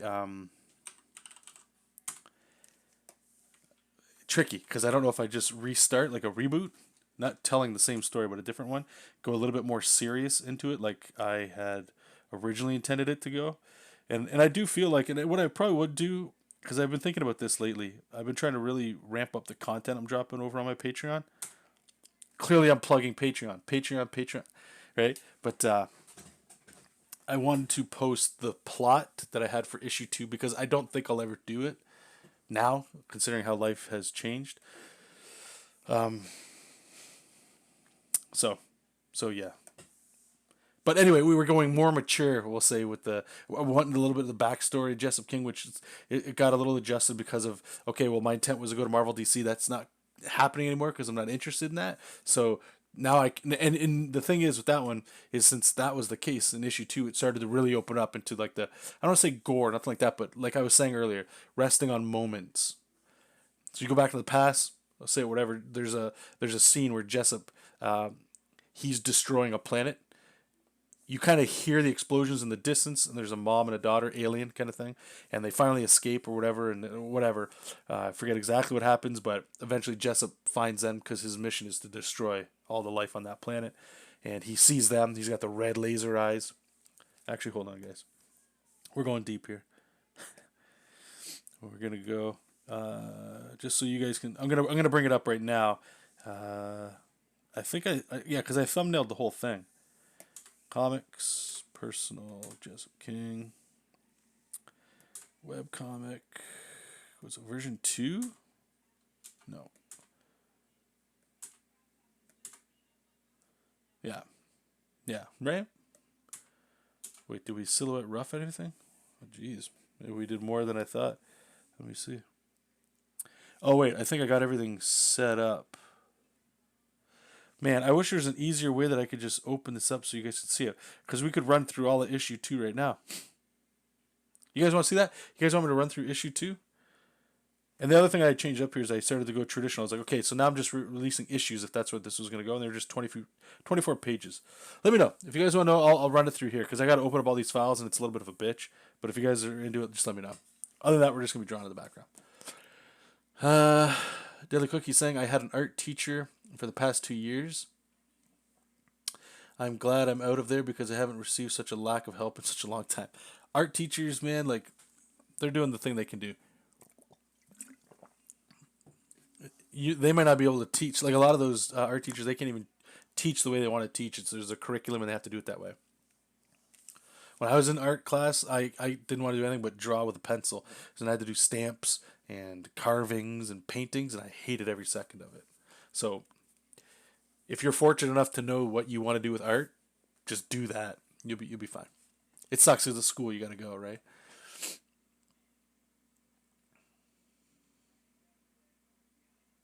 Jordan Sanks, I've definitely had this from a client. I don't want this color to be pink, but I want it to feel more pink. I hate when people ask for feels. Like, show me what this could feel like. It's too open. You know what I mean? Like, that means everything and anything. And for me, anyway, personally, I need my playground. Draw on that, and then we'll get some really sick stuff out of there. Lawrence, how's it going? Haven't seen you in a long time, too. I hope you are well. Sean is saying, when taking criticism, no matter how harsh, you gotta remember you're drawing for yourself and your expression before anything else. Don't let harsh critics take that away. They haven't earned that power. Words of wisdom. Sir Gentle Demon. Right back at you, brother. PJ, hey John, is all the work you did on Jessup King posted? No, just on my little sexy computer. But I should definitely, if you, yeah, on Patreon, I'll post this. I'll just have to export this. Can you open all this and make it into a story, you think? I could try that. I'm just getting into actually using the story feature of Clip Studio. How crazy is that? PJ, hell yes. Lawrence, yes. Serious. Nice that you have the whole thing thumb roughed already. You're a worker for sure. Thanks, man. Okay, so let's do it. We're going to take a little break here. And we're going to, maybe we'll just go over, okay, so this is how I like to work. I won't show you the writing part because it matters a lot, but I don't have time. I want to be able to get back to the work I'm supposed to be doing. So what I'll do is I usually use Trello is a piece of software. I've got YouTube videos for this. You guys go back, check that out. And what I do in Trello is, I'm just wondering if I could, you know what, hold on. Let's log into Trello. Let's see if it's still there. I think I might only have issue 1, board not found. You're out of your mind. You're out of your mind. I know you're there. That guy. Let's log in with him. Boom, boom, boom, boom, boom. Board not found. Okay, you're killing me here. Not John. No, that's my name. Issue 2 to 4, Leech Mother. Is that what this one was? I don't think that's what this was. Yeah, this was different. Although you guys might dig it. Okay, no. Here, I'm gonna try to do it like it's layered. It looks complicated. Okay, yeah, well, wow, this is actually it's one way of doing it. So this is actually, let me. I don't know how much shows up on my screen. I don't have an HD monitor here, so the streams always get weird. I apologize if you can't read it. Just bear with me. So Trello is free. I like it because I like to work with plots and beats, and it just makes things easier. I consider it the Doug TenNapel way of writing. Check out Doug TenNapel, Earthworm Jim, Bigfoot Bill, that guy. Cool guy. He's got a lot of content online you guys can check out. He helps a lot with this story. It made writing for me easier. That's why I approached it this way. I believe he does a whole lot of extra stuff. He's a way better storyteller than I am and scriptwriter than I am. So I know there's things in here injected, but this is a broken down version. So what I like to do is in Trello here, I make a little legend here with colors so that I can quickly look at my beats and my plots to go, okay, red's action. So as you can see, there's a little bit of action in this one. Green is story. There's issue 2. The whole point of it was supposed to be more story driven. So I wanted to make sure that each one of my these beats, and I'll go over them with you, is more story than action. You know, that doesn't mean a punch can't happen on the page, but an action one would be like, as you can see, the very first beat is Jessup fighting creatures. That whole thing is just that. So I got my legend there, and then what I like to do is just have like a little snippet of what the story is I'm telling. So this one was Jessup and Momo seek the teaching of a great monk who teaches Jessup how to control his anger. And in the first issue, he wasn't angry at all. He kind of got there, and he started to turn it on and get superpower kind of thing. But this one, I really wanted to explore that he's still a machine that's not totally in control of his stuff. And Momo and him, they got a. I don't want to talk too much about stuff because there is things that I'll be carrying over when we get back to Jessup. But he is a war machine, right? So that's not something that's not part of him. He just can suppress it, I suppose, and it's starting to bubble up. So what I'll do here is you can see there's all these little things at the top here: B, BM, M, ME. Just look at it this way to make it easier for you: beginning, middle, and end. That's of the story, right? It's a 22-page book. I don't go too far into those longer stories. I would, but the idea here is. The end. I always start with the end of a story. That's where I'm going, right? So once I write in, and I forget how I did this one. I knew I do this a little different. This is actually like version 2. I start simpler and then I add to this. So I apologize. I'm jumping all over, but I start with the end and then the beginning. Sorry, I'm jumping around here. I'm trying to make it easy here for you guys. I always write the ending, and then I go to the beginning and I make it the opposite of the end, right? So that there's a change that happens. And then the middle is all the what happened to make that change happen. So, as an example, if we start at the end, here we go, we'll go to the end here, right? So, Monk gives Jessup an orb of tranquility, allows him to control his anger. And then Monk jokes that Momo could use one too and disappears, saying a great battle is on the horizon. They wonder to themselves if it means Scourgix, who was talked about in the first issue. I actually end up changing this, and the monk joins the team because I wanted a female in here besides Momo, like a human. And again, that goes back to me wanting to pitch this to Marvel DC. Not that I want them to do this book at all, but that I could draw these things. So I wanted an actual human being in there. Jessup is a 3-fingered, weird anatomy-looking monster, right? So people would always go, "John, you forgot to draw 5 fingers on him." But anyway, so that's what I started with, okay? So it gives him an orb of tranquility, allows him to control his anger, and then there's a joke for Momo because Momo's always just, hot all the time. So we start off with Jessup fighting creatures, so it's anger, and at the end he feels better. So the next thing that happens kind of is surrounded in battle for days. Jessup is annoyed that he can't find the monk. Jessup's still fighting creatures. Momo keeps looking at the monk's door to way to get in, and I'll show you guys the artwork of this so you guys can kind of check this out. And then Momo tries to cast a spell to open the door because I wanted to make sure people still remember she casts magic, right? And I'm going to skip all this stuff here This is the transition that happened. Remember how I said there's the beginning, middle, and end? The middle is how the change happened.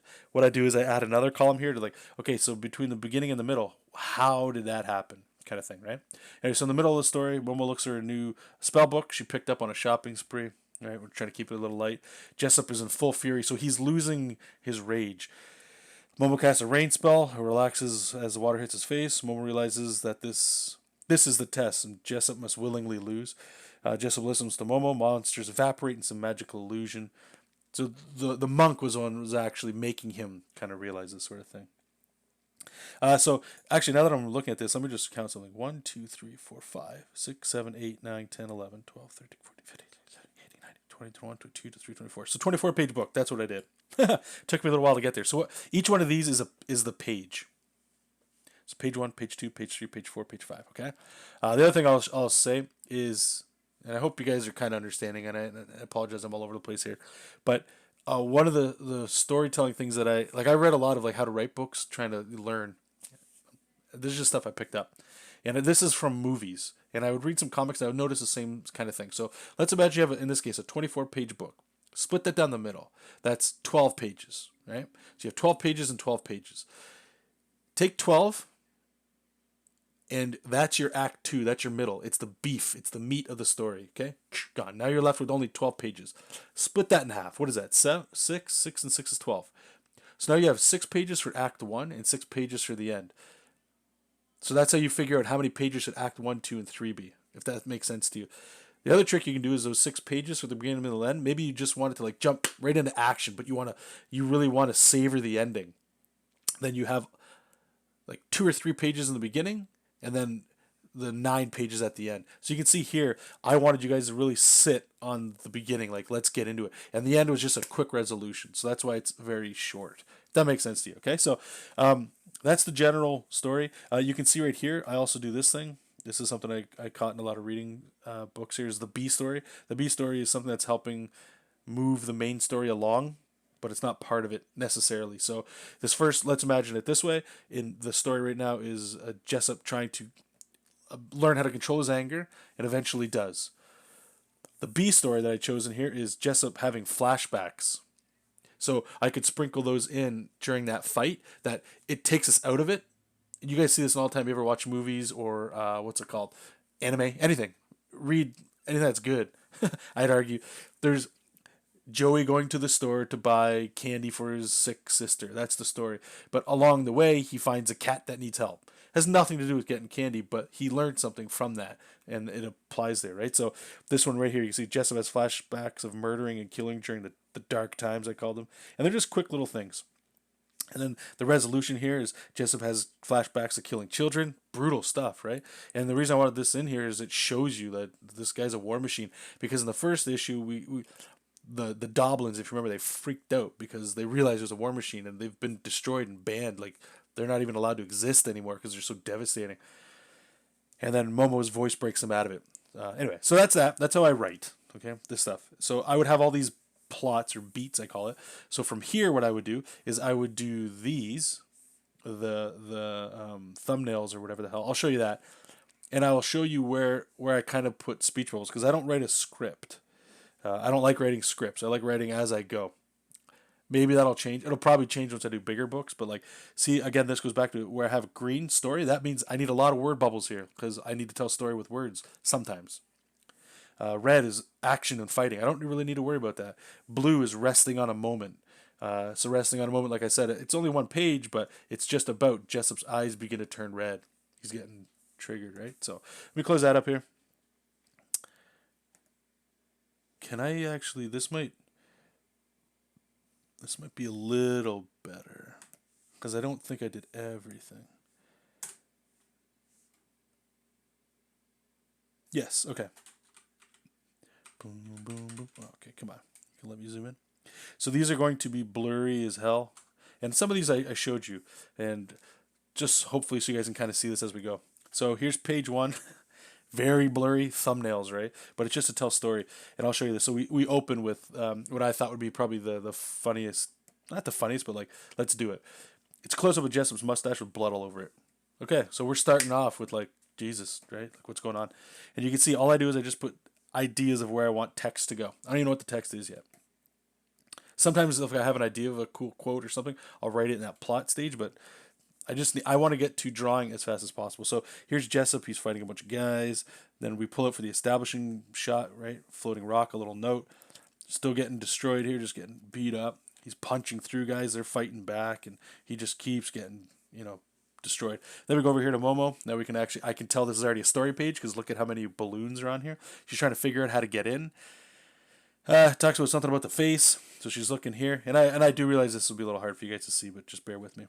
So she's here. She starts casting spells like fire on the door. Nothing's happening. Whatever. Go back to Jessup. He's still getting swarmed and destroyed, and he's starting to tell her like, I'm starting to lose it. I need you to get open that door because once he turns into War Machine mode, he can't come out of that. And so Momo realizes, oh Jesus, right? And then we get a close up of his eye. Boom, gets smoked in the face. Jessup keeps fighting. Again, keeps showing more and more. Like he can't get out of this. But we get to still show him right here, right? Just beating the hell out of these guys. Grabs a guy, breaks his arm.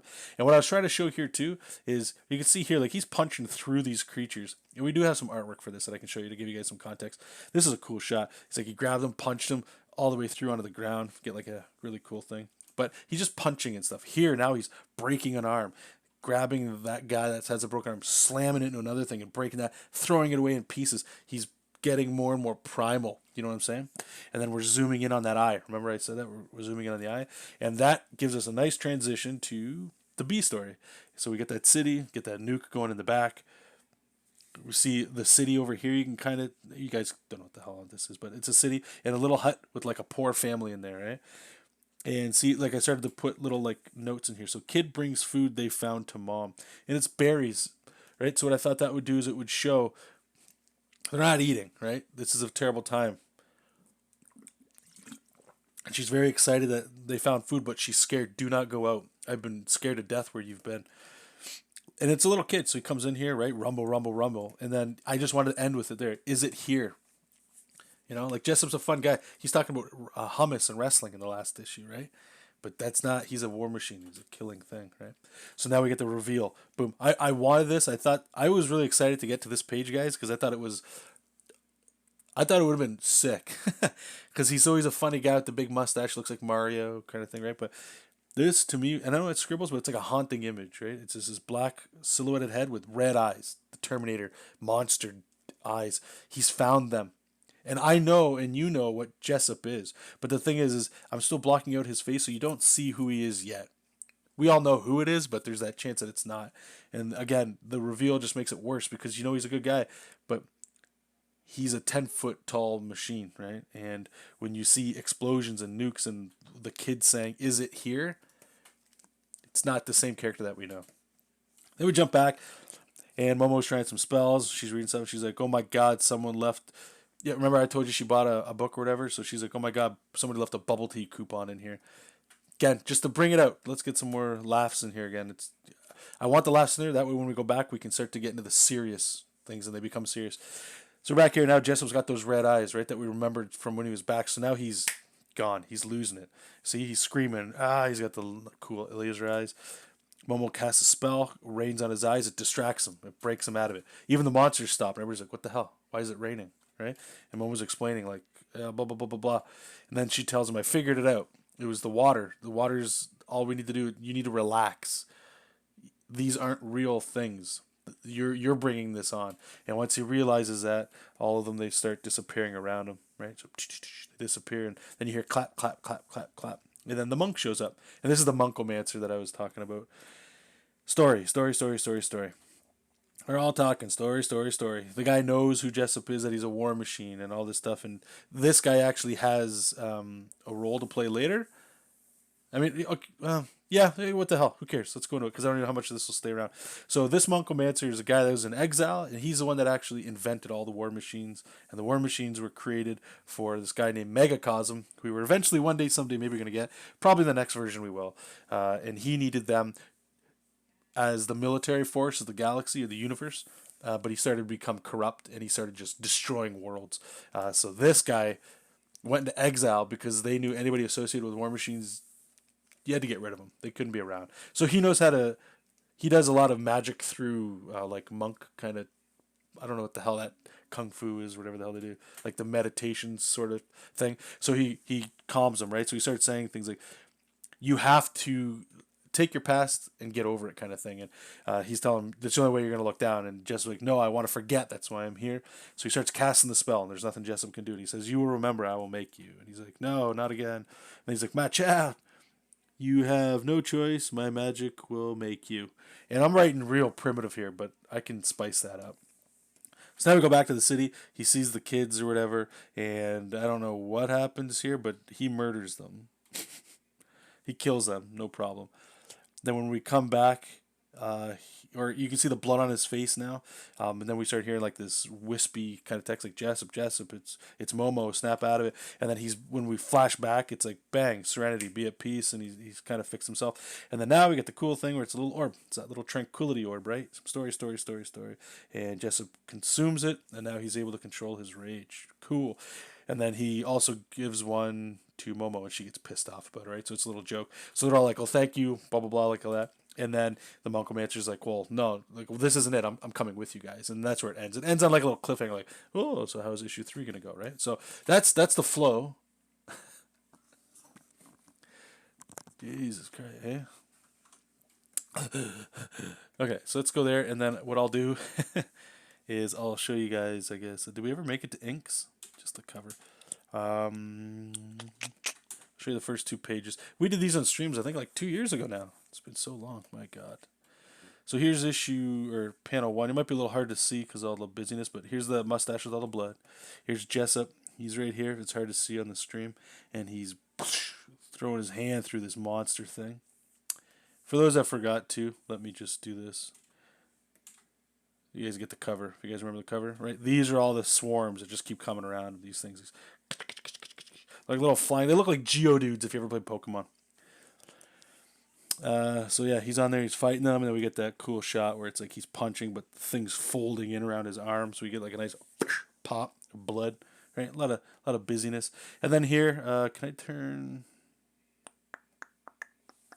Yeah.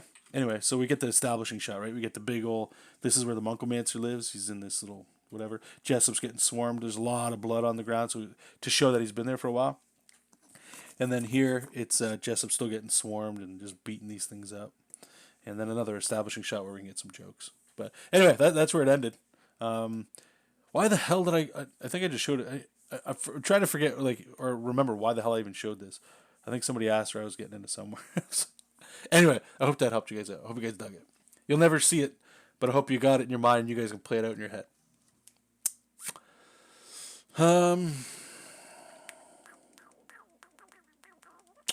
Jordan, damn it, I started drawing comics to avoid math. I know. John, what's your email address? My email address is, here, I'll type it in chat. It's jonathanrector82 at gmail.com. Please send nice things. Thank you, Lawrence. Serious, interesting workflow. This method about beats and Trello is very useful. Yeah, you're welcome. Like I said, there's videos I have talking specifically about it, so you can check those out. And I think I have something on Patreon. Got to plug it. That's on there. A little bit more in depth, I believe. But all said and done, go check out Doug Tenaple's. Whoops, wrong button. Doug Tenaple's YouTube channel. He's the guy that I'm ripping this off of, only because it made sense for me. Like it was, I was able to connect the dots with my brain to go, okay, I guess I can make a story this way. let's try it. Sorry, one sec. Where the hell's my ruler? Where the rulers go? There it is. That was weird. I don't know where the hell those went. Red Silver. How's it going? Sounds like he might not have been the only one, or he has been used often. Maybe. Serious. Wow, yeah, that's much darker than the first story. I like it. Thanks, man. That was one of the main things I wanted to make sure that I did, is I wanted to get the tone. I wanted to show that it can be a different story than what I think people think it's going to be. All right, so we got 1 point perspective down here. We're going to have a city action.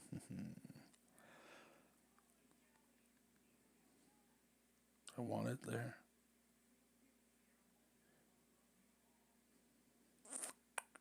Because we got to have a city back there.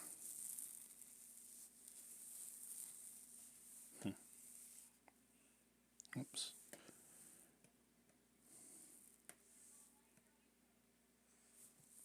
Maybe put it down here.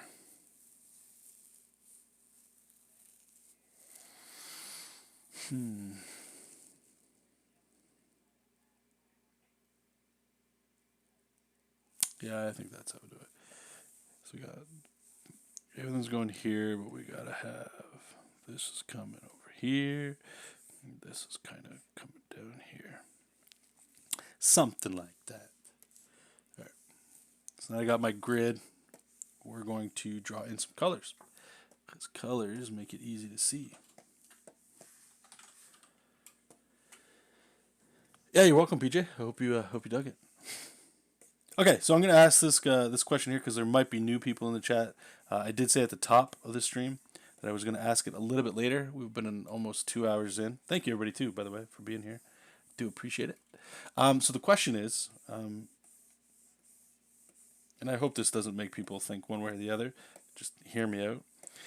So I've been listening to a lot of Comicsgate streams, especially from Ethan Van Sciver. I hope I'm saying his name right.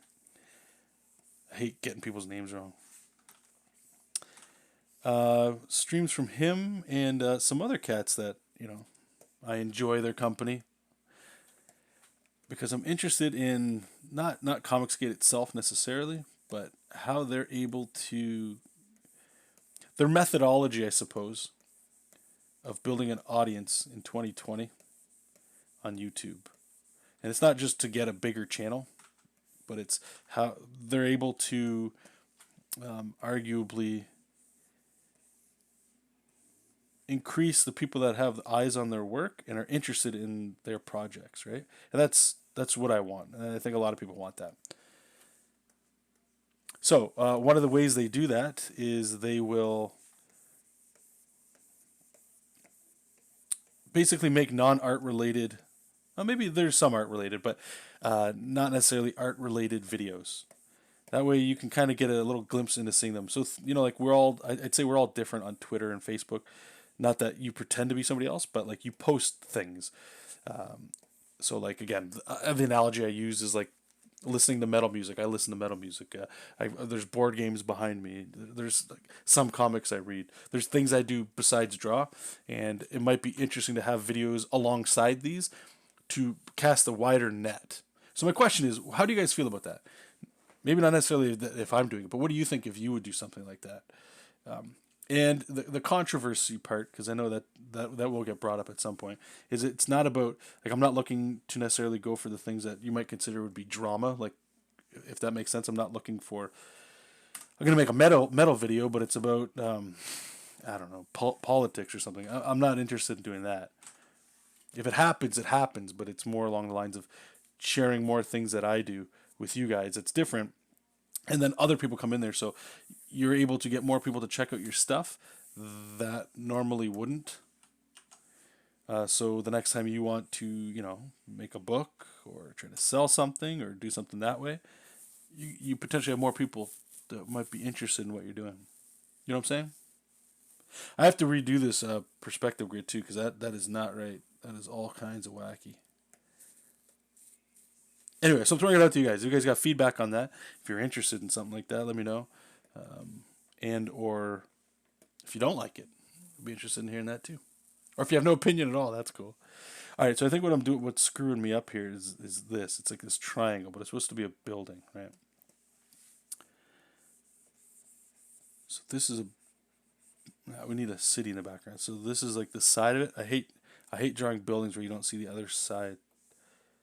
Just feels so not good. And this guy's hanging off. What did I do? I don't think I drew him right. He's supposed to be like this. And this guy's got to be much smaller. That's what I did wrong. Okay. That's what I did wrong. Although we get a really cool shot of the hero. Oops. Let's see here. Whoops. So if we shrink them here. a little bit larger. Right, like this is like a classic Batman kind of pose.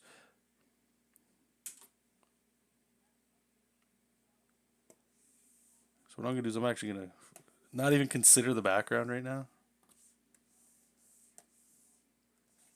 because we'll get there. So 100%, it's gonna look something like this. Do I want it here? Or do I want it like right here? I'll make them. See, if I put the perspective here, I'm just talking out loud. If I put it like here, it's gonna look way more dynamic. But the hero, you lose a little bit of the hero because they got to shrink to fit that. All right, I think we'll go like there. Okay, so that means that there's a vanishing point way up here. I just hit puberty there, by the way, if you didn't hear that. Vanishing point way up top.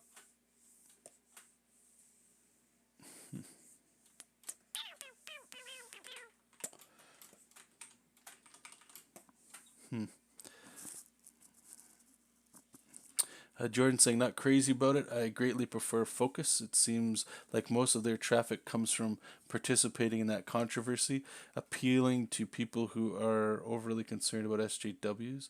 And to that part of it, I agree. Forced diversity to sell is a little obnoxious, but treating it like it's such a serious issue seems silly. Mind you, I haven't paid attention to them in years. Yeah, and I'm not going to. Sorry, I'm not saying what you're saying is invalid or anything. You got a good point. Um,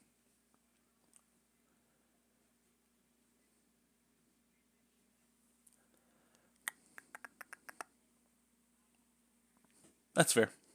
I guess the main crux is, like I say, where I'm coming from is, uh, I think I've had this channel for 8 years around now, maybe even 10. It's getting up there, and I would like my numbers to be higher, not because it means I make more money, because I make nothing on YouTube. Like I don't even make a cent, but it's kind of like we're going to a convention. I would argue, right? You go to a comic book convention, you've got your stuff you want to sell. You want to get to the bigger conventions because there's more foot traffic, and on YouTube, people don't watch TV anymore. I would argue, right? People get their entertainment on YouTube and stuff. So there's a mix of, and I know why they might target the politics stuff because it's entertaining. I heard the analogy; it's like WWE, and I actually like that a lot. It's entertainment as opposed to just comics. It's kind of like entertainment plus these people do a comic book, right? And it's I don't want to say it's a slippery slope, but it's definitely it's different. It's different. I think it works really well just because of the way people consume entertainment these days. That's why it's working for them. And then the political thing you add on top of that, that just adds to it. This is actually bothering me a lot. My brain's going here trying to think and respond to people's stuff, and it's like I can't figure this out because the problem.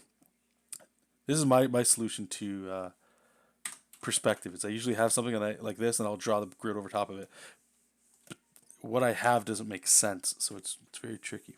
And then yeah, so Jordan's saying too. Thank you, Lawrence. Appreciate that. I'll check it out when the stream's done. The thing Jordan's saying is I've actually heard this a lot last 2 weeks actually because this all started from me just being curious about not joining groups or anything like that. It's not on my mind. I haven't been slighted in a way so far that's pushed me in a direction. It's just interesting to watch how people that make comics, which is very hard to make money in, by the way. If that's what you're, I don't want to say making money. It's very hard to carve out a career to just do comics, let alone your own art. And these guys seem to be doing it.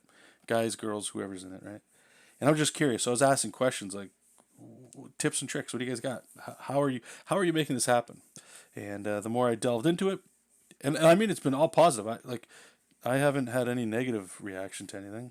The only negative reaction I had, it's sort of along, and I'm not saying this is you at all, Jordan, but what you said with Dangerous Waters is that's really the only reaction I've been getting is fear, and so I had to dig deeper. Is people what I gathered was a lot of people were afraid because of being blacklisted or something from bigger companies and all that, like your actual jobs and stuff. And the more of the Comicsgate stuff I listen to, they addressed a lot of those issues as to why they do what they do because of that kind of thing.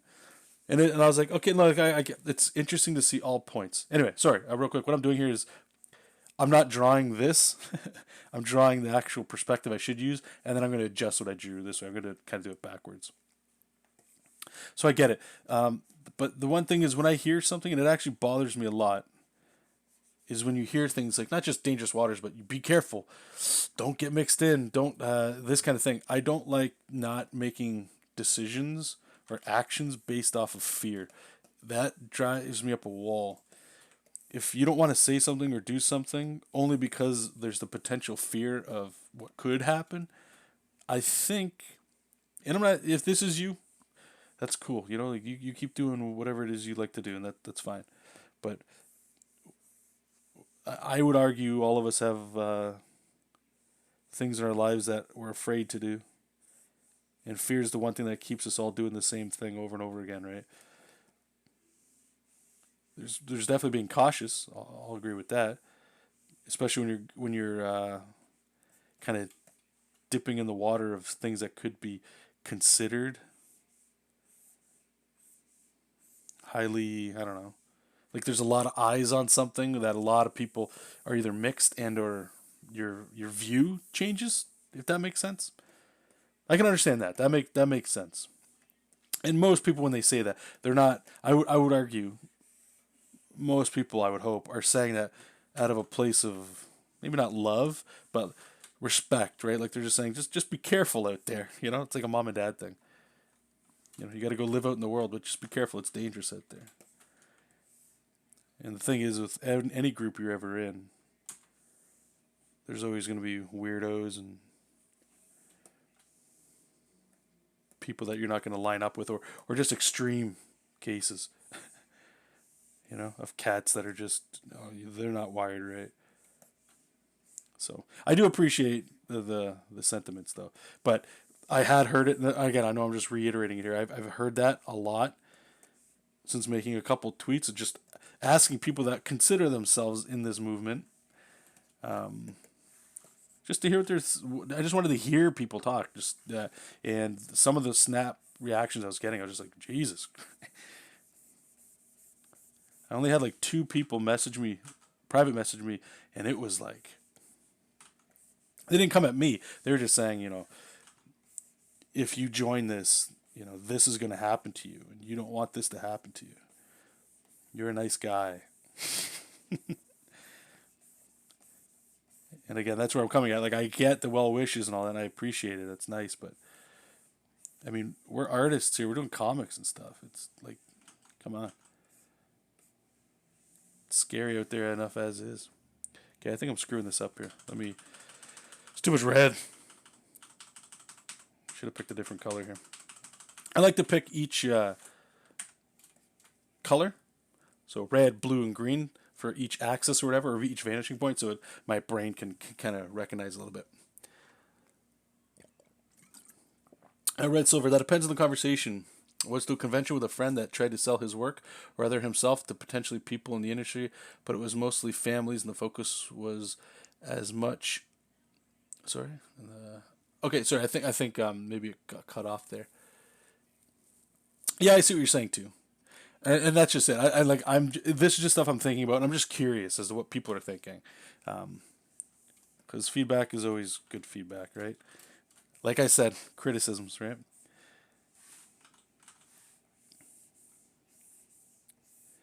I have no idea what the hell I would even talk about necessarily, but it would be a change to the channel because what it would do is you're trying to make YouTube work for you, right?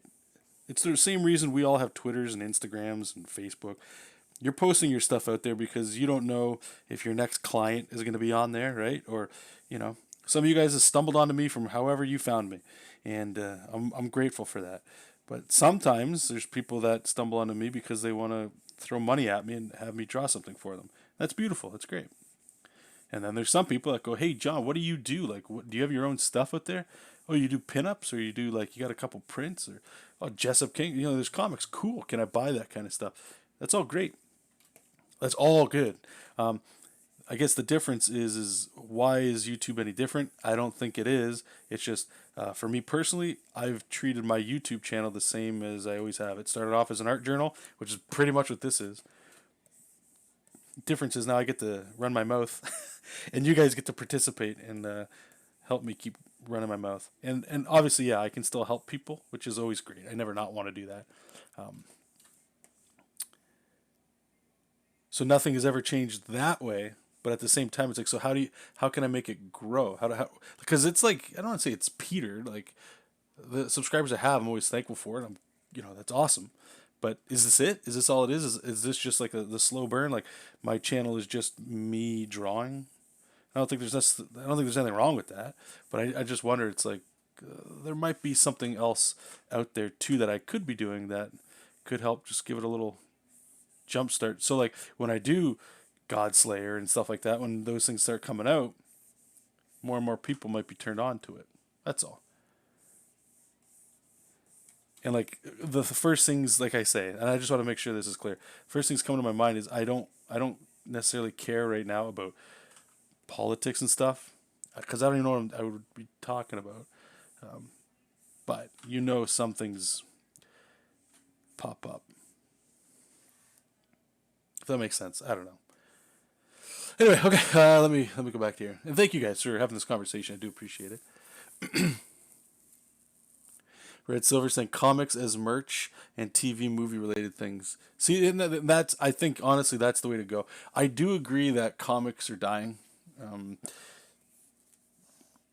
Shops closing up. I've heard things like people suggest that Marvel DC will probably be closed, probably not making comic books the way they do now in like 5 years. We've always heard the doomsday stuff. Disney's bought, Marvel. And they make movies and make a lot more money doing it. Marvel makes, what is it, less than 10% of their income from their comic books. It's just the properties, right?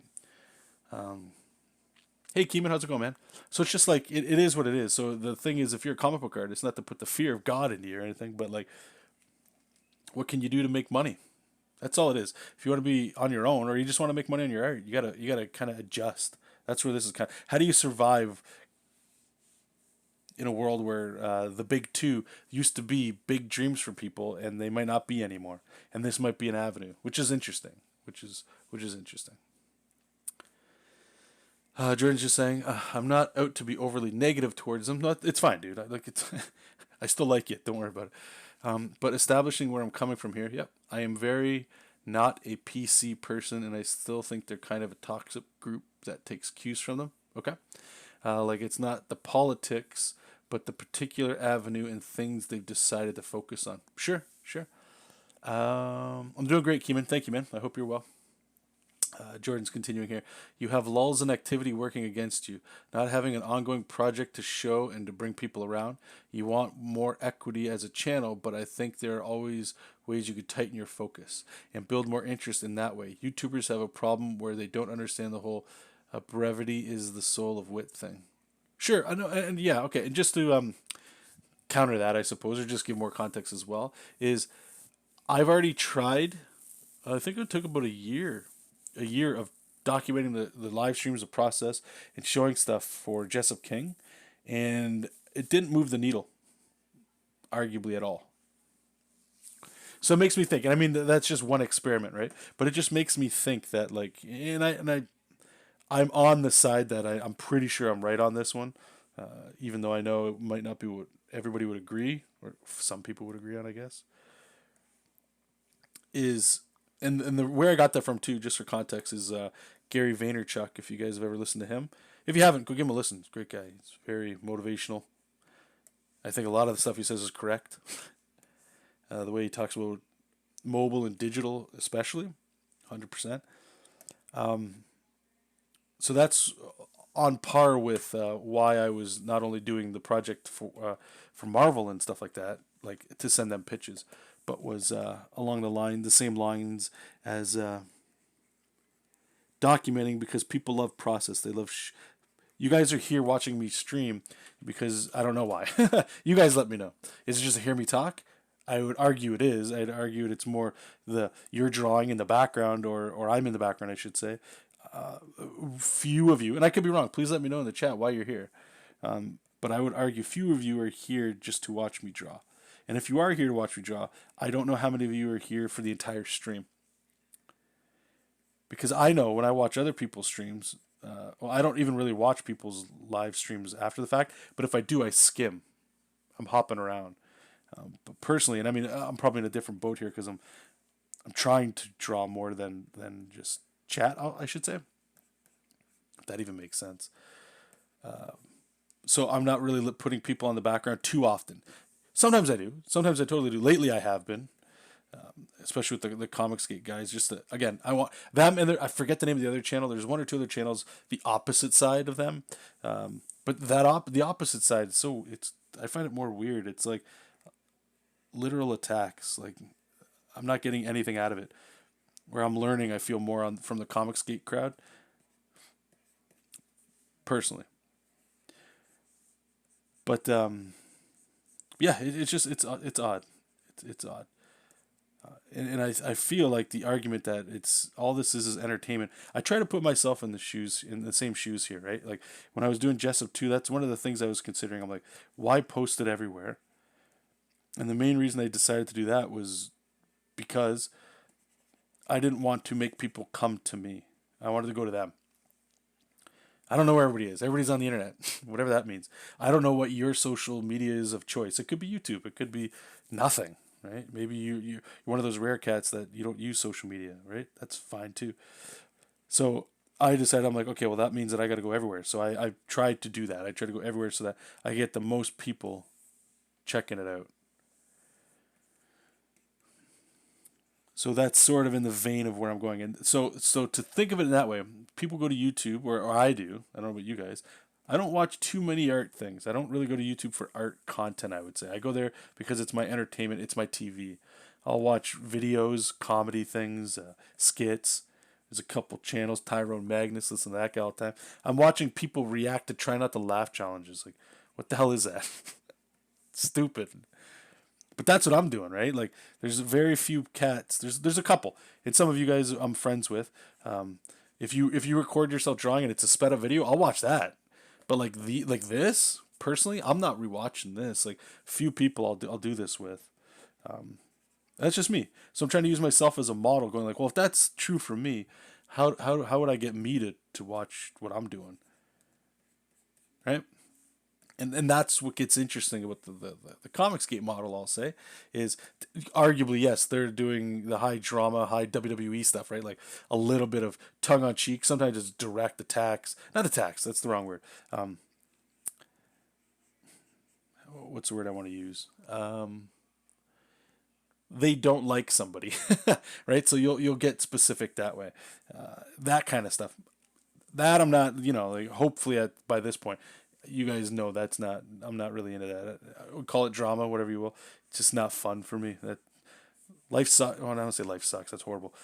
Life's high drama and real, and like it'll spit you up that stuff so much that I'm drawing this stuff. This is what I want to spend my time on doing.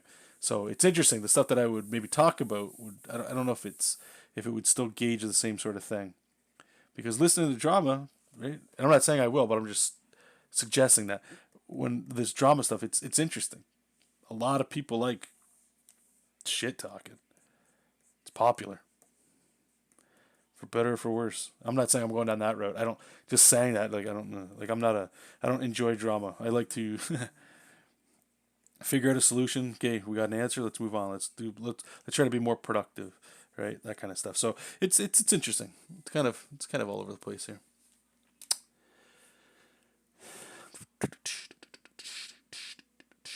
What's that, Keeman? As usual, I come in here to watch your work and show support, and you do it close. Okay, awesome. Well, thank you for letting me know. I think we got 18 people here, so I know some of you don't like to say you're watching or whatever, but please, guys, in the chat, just let me know. Why do you come watch what I'm doing? Why are you here? I don't mean that in a vicious way. I'm curious. Is it just to have me in the background, so we're kind of in an art studio hanging out? Is it my rugged voice? What is it? What is the thing? You just like me? Is it nothing else is on? It said live. You thought you clicked play and you're still here. These kinds of things. Because what they do is they just sort of cement, I'll say, a little bit more of where I'm considering moving with the channel. Not that this stuff will ever end, I don't think.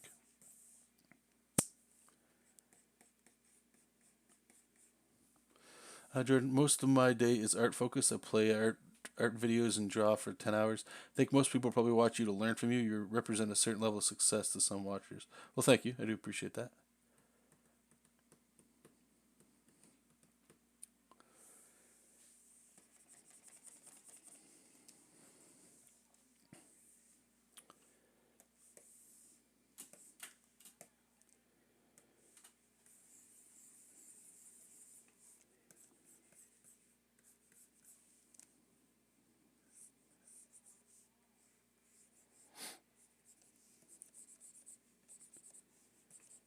Okay, we could do this one.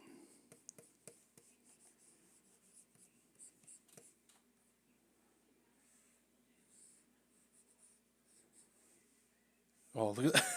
Look at that foot. Oh, it's cute. Isn't that? All right, let's get a big old thigh here.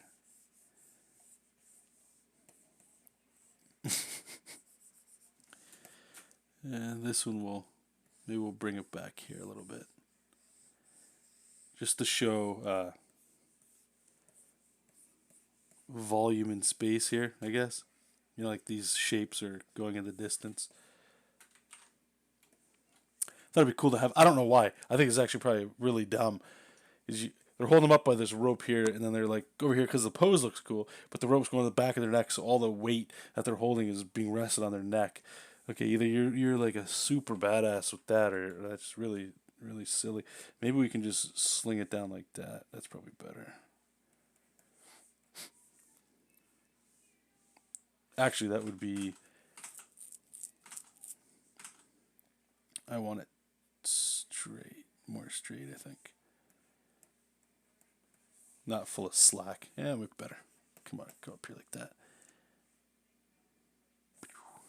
I've got a bunch of rope here.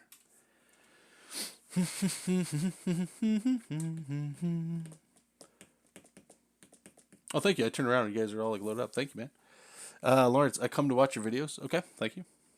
Why do you do this? Is like this is where we start scratching. Why do you watch my videos? That's what really matters. It's not that maybe it is just it's another. Even if it's as I'm not gonna take offense, guys. I don't care either way. I appreciate you being here. I'm just trying to get at the root. When I read things like I come to watch your videos, that's great. I appreciate that. But it's why do you watch my videos? It could be as simple as I like your stuff. Habit. I like watching you suck at drawing. Those kinds of things. That's fine because what that does, that tells me the reason why you're doing it, and then my instinct would be to do more of that because if that's going to keep the eyes, kind of thing, right? Red Silver. To hope to learn sometimes, but it's past 3 a.m., so doubt I'll retain too much. So best get going. Have a good stream. Thank you, Red. I appreciate it. Have a good sleep. PJ, when rewatching the streams, I usually have them in the background drawing. Okay, appreciate it. Bitey, hey John, how's it going, man? I come to see you work mostly, but like to listen while I work as well. Love the long Jessup streams lately. Okay, so what this is telling me is a lot of the cats that are here, and I should say too, I get to see how many people are kind of coming and going, and it always these streams they usually go around 12 to 20 people, but I'm getting more than that of people that pop in and leave because it's a live stream, 100%. And we're not streaming about juicy gossip, that kind of thing, like things that would like TV shows that you might sit down and go like, oh God, who's getting booted off tonight? That stuff retains people, right? Like, so it's entertainment. So long as you guys never forget that kind of thing. Keeman say, oh sorry, PJ. But live, I watch what you're drawing and read and respond to what people are saying. Okay, so it's more of like a community. Okay. Keeman, I also ask myself that when I stream on Twitch. That's fair. Lawrence, I even go back and watch some of your older videos, especially when I'm having writer art block. Okay.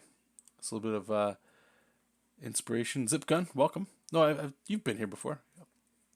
I like to watch your work and listen to your advice. It's also nice to have on in the background when doing art studies. Thank you. PJ always like getting on what's new, new John news. Keeping ever since I moved to Twitch, I gained a lot of followers than I did on YouTube. Hmm hmm hmm See the difference I'll say with Twitch, and I'm about to get out of here real soon here, guys. The thing I will say with Twitch is you're going to Twitch because it's streaming. I argue, and it's entertainment anyway. Like you're going there to just put it on the background. I don't know too many people that just go and watch a stream. I'm sure they exist, but it's like background stuff. It's like you're kind of you watch like Doctor Disrespect or something. I'd say he's probably one of the more, if not the most entertaining guy on there. And you go there, and that I could see watching as a show, but he's still playing a game. So it's like in the background while you're doing something, right? YouTube, one of the powerful things about it is you can also just save and upload random videos of things. So it is much more like I would say, it's kind of like Netflix, right? Like you could binge watch a lot of my past stuff or anybody's stuff. The live things, it's the same kind of content, but it depends the context of it is, right? So just drawing and hanging out, that's what this is. We're hanging out. You guys got questions, we're answering. I got questions, you guys are answering. We're just hanging out. It's like Discord or something, I would argue. But where YouTube really shines, even in my older videos, is like short videos or things I upload that have a point. This doesn't have a point outside of just hanging out. You know what I mean? So that's why live streams don't do that well, I would say, on YouTube. These kind. And that's what's interesting about I always call it what's it called? The comic skate model, even though it's probably not. Is that it's capitalizing on the entertainment part, whether you like it, that entertainment or not, right? Because that's what gets retention. People are coming here to, you know, instead of watching TV, you're on YouTube kind of thing, right? So it's you're competing. If in this case they're competing with your attention from anywhere on the internet. So and surprisingly, and this is my surprise, right? I went into it thinking like, how much drama in comics is there? Like, comic books are like pretty niche, man.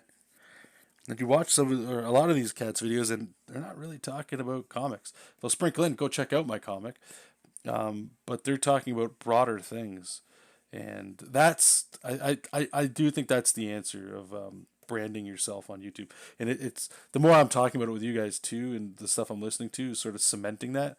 I'm not saying to talk about drama, if I haven't been clear on that, but it's definitely you're competing on YouTube with attention from anywhere else. This isn't Facebook or Twitter, right, where you just upload a video of me drawing or whatever the hell you're going to talk about.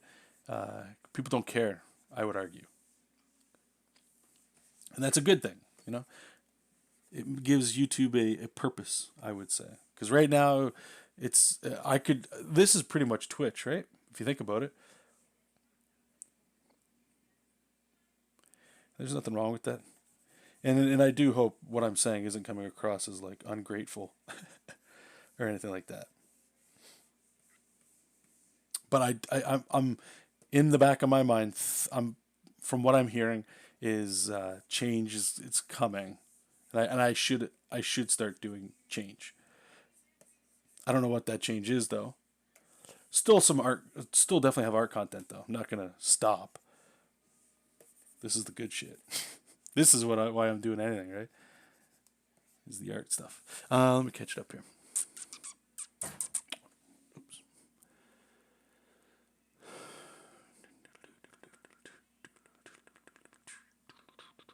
On the whole diversity note, this is from PJ. He used to watch Gazbot a lot, but his channel is mostly cons and toys these days, so I find myself watching his channel less. See? Just saying, and I'm not saying PJ's a scumbag. I'm not saying he's bad or good. Human interest never changes. People love drama, and they like opposing views, especially if you're on the side that's opposing somebody else, right? Diversity in the channel stuff, not Comicsgate diversity, lol. I could have chosen better words. Sure. Serious. I like to watch because I like following the process. I like watching other comic artists working. Sometimes to compare, sometimes just to know someone is going through the same struggle. That's fair. There's something about watching other people working. It's like when a guy works on something like his car or a house, and other guys will stand around and watch him work. It's like a gate. It's like a grease pit. Jordan Case. If you ever want to shoot the shit, John. Or, sorry. If you ever want to shoot the shit on it, John. I've got a bunch of shit floating around about equity in art communities and stuff. Just have a food for thought conversation with you sometime. It's just a massive subject to unpack in a one-sided conversation. Totally, and I think I'd like to do that too. Maybe that's like the direction to kind of start sprinkling this in is just inviting some of you guys on here to talk about something. And while we're John, like Will and I used to do that with Scribble Chat. Maybe it's time to bring some of that stuff back. But one of the things that's another thing too. I don't want. So far, this YouTube channel of mine is just art. And there's nothing wrong with that. I'm using it as a way to promote that art, but it's not using YouTube because YouTube doesn't reward people for what I'm doing, right? Like YouTube wants retention and viewers. In YouTube communities, like what people are saying with their YouTube searches is like politics is super hot right now, obviously, but drama. I'll say drama, but I don't mean that in a bad way necessarily. People's viewpoints, especially on like the whole LGBTQ stuff. I'm sure I screwed that up. Diversity, all that kind of stuff. Like that's hot, especially if you're in America. My God. Right, so I understand why people are doing that because they're getting it. They're playing the YouTube game. They're playing the algorithms, right? And you just have to know what you're doing, and that's where which is getting interesting because, again, like I said earlier, like TikTok is it TikTok? Yeah, it's TikTok. Sorry, I have like a piece of software called TickTick. It's like it's like Todoist. Have you ever played or messed with that? I always get them mixed up. But that what was the other one that was there? Vimo was it? No. What was that other one? I think it's over the V that everybody was making accounts on, and that died off.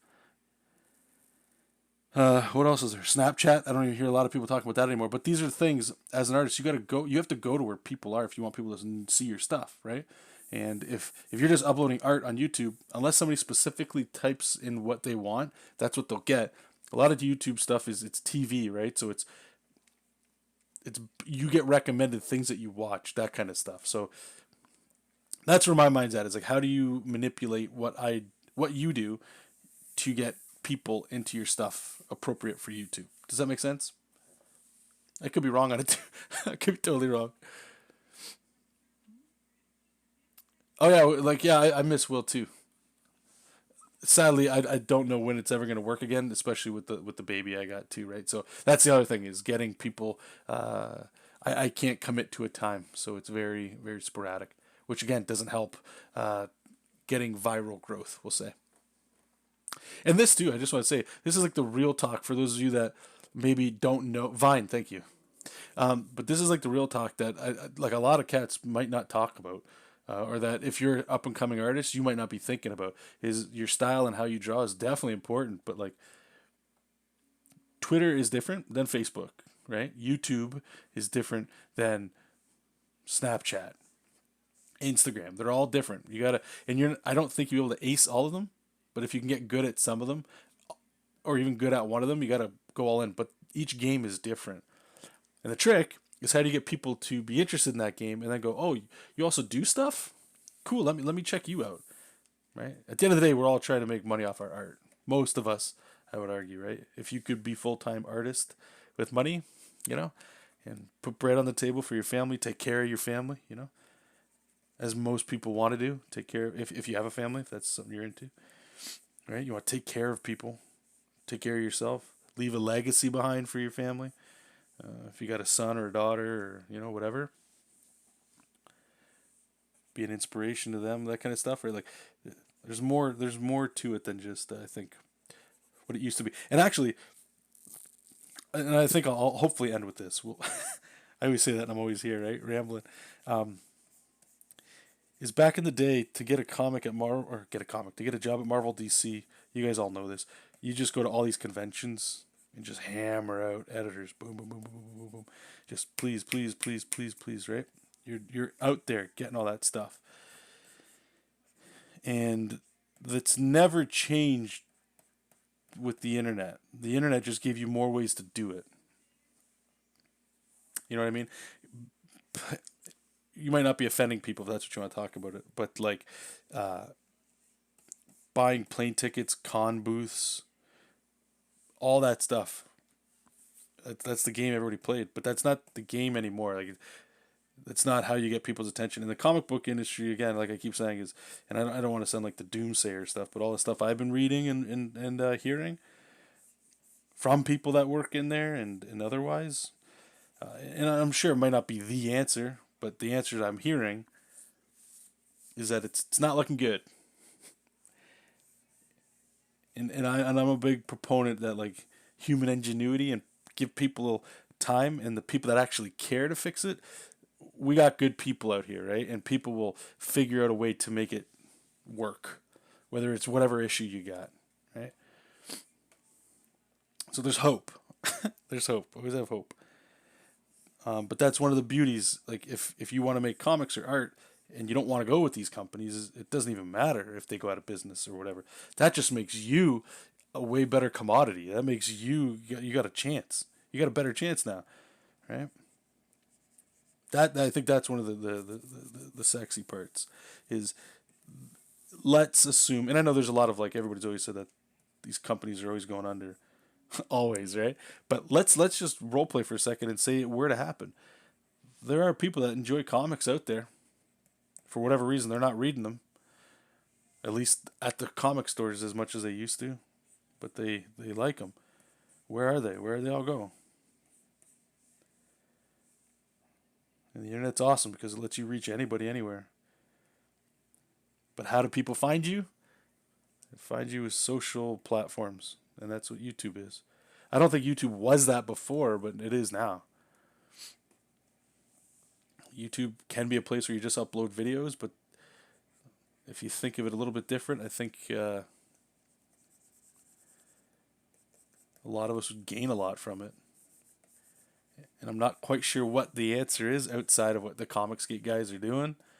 One side or the other. I don't want to pick sides right now. That's not the point of what I'm saying. It kind of goes back to like if you guys have ever read How to Make Webcomics. You guys ever read that book? I don't even think it's relevant anymore. But even back then, like those cats were saying, like you have to put ads on your site. Like don't worry about it. People are always like, ugh, ads. But if you did it and your comic was alright and you're getting traffic, you're buying Google keywords and all those kinds of things. This is all like the non artsy fun stuff, right? This is the okay, cool.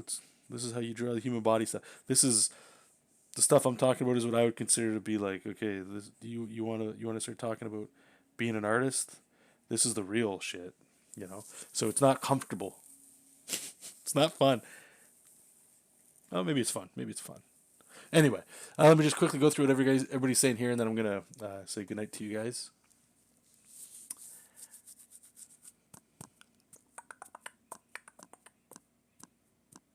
Keeman, on Twitch, streamers won't have to worry about being demonetized about their content. That's a great point. Alpha Proto, welcome, man. Welcome. Sorry you made it in towards the end here.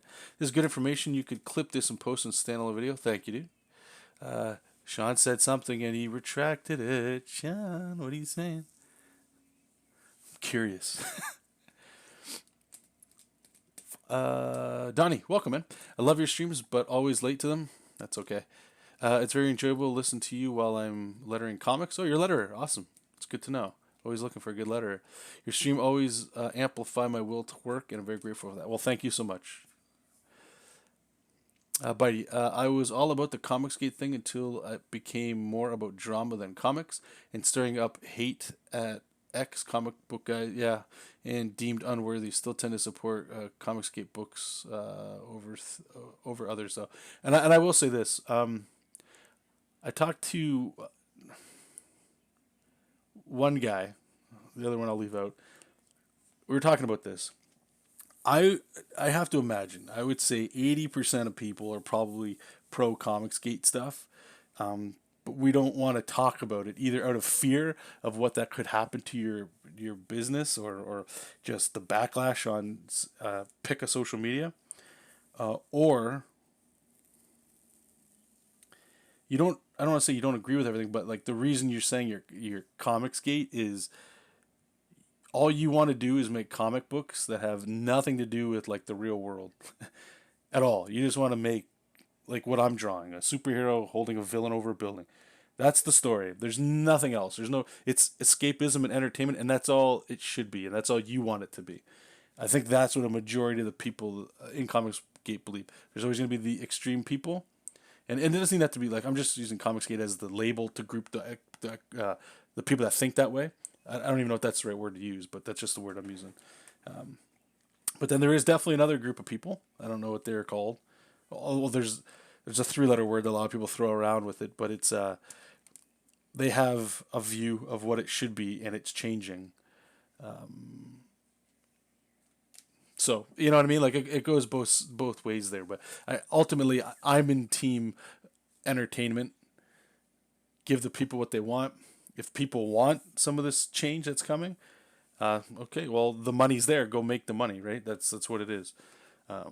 Again, that's why I classify myself as a commercial artist, not like a true artist, I suppose, or a passion artist. Where I'm trying to do the best I can, but I'm not like slicing a part of me and going, here you go, guys, unwrap that. I'm just like, what do you guys want? I'll do that, and I'll have fun doing it. That's just what I get a kick out of. And that's like a thing that's the interesting part with the Comics Geek crowd is like they're making a lot of. It's not that they're making a lot of money, because it depends on what your pledges and stuff like that. Like it's deceiving. You make 100K doesn't necessarily mean you're pocketing 100K. You may be making like what 20 grand, and you still got to make a comic, ship it all, do all like it's a lot of work, right? So there's a lot of moving pieces in that, but there's an audience there, which is interesting, and getting that audience is probably more important than making that 20K. That'll help people out, I know, but it's like those people may stay with you on the next thing, or get that print or a commission, or they might have a project they might want you to do. You know what I'm saying? Like that's the stuff that's really really interesting. Um, Sorry, I'm playing with my beard all day. Okay, Jordan saying I like Dan Johnson's Rise. The Green Lantern comic he made kicked him off. He wasn't trying to release pages daily, weekly. I think that format is a problem. Yeah, I don't think monthly comics make or weekly comics make sense. Everybody consumes everything right away. Netflix, that like again for me, I have a hard time not believing everybody wants everything like Netflix. Like I want as much as I want now right away. Trade paperbacks, buy them, not floppies, right? Few people buy that stuff anymore. Um,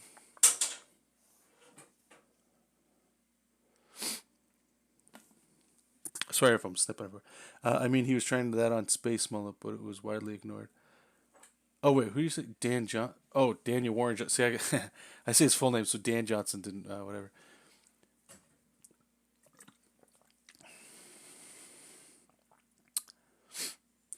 In a world where money is tight and people can find most mainstream comics on a torrent site, I don't see how we can have comic books selling millions of copies. No, and you're a great point.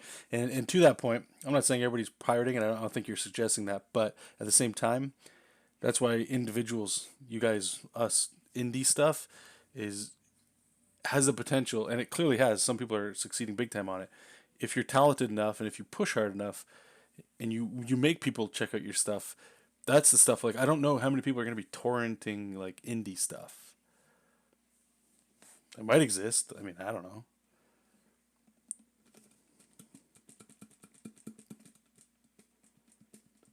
Yeah, Jordan, I'm with you, man. A lot of people. Yeah, you're right. You're right. Was that a bunch of? No, it's all good. Yeah. I'm serious. I'm all about the entertainment. I want cool, badass stories without the political stuff, like how things were in the '90s. Days. Yeah, yeah. I'm same boat. I'm same boat. You know, the real world. We all live in it. I don't want my escapism and my entertainment to be that. You know, that's why I like video games. Like Street Fighter, I can just beat people up. I don't need to listen to like a political view you may have that's wrong, and not even wrong. Like people, like there's cats that just don't even want to discuss it. They don't like what you say. That's it. You're this and that now. That's that's not being open and listening. Anyway, but yeah, I do appreciate you guys' replies, and if anybody's leaving any comments on the video afterwards, I appreciate that. Um, I don't know if we're streaming any more this week, but we will see. But anyway, that's enough for today, and we'll talk to you guys soon. Okay, just catching up there. Okay, anyway, thank you guys. Keep reading comics, keep making comics, and I'll talk to you all soon. Bye bye.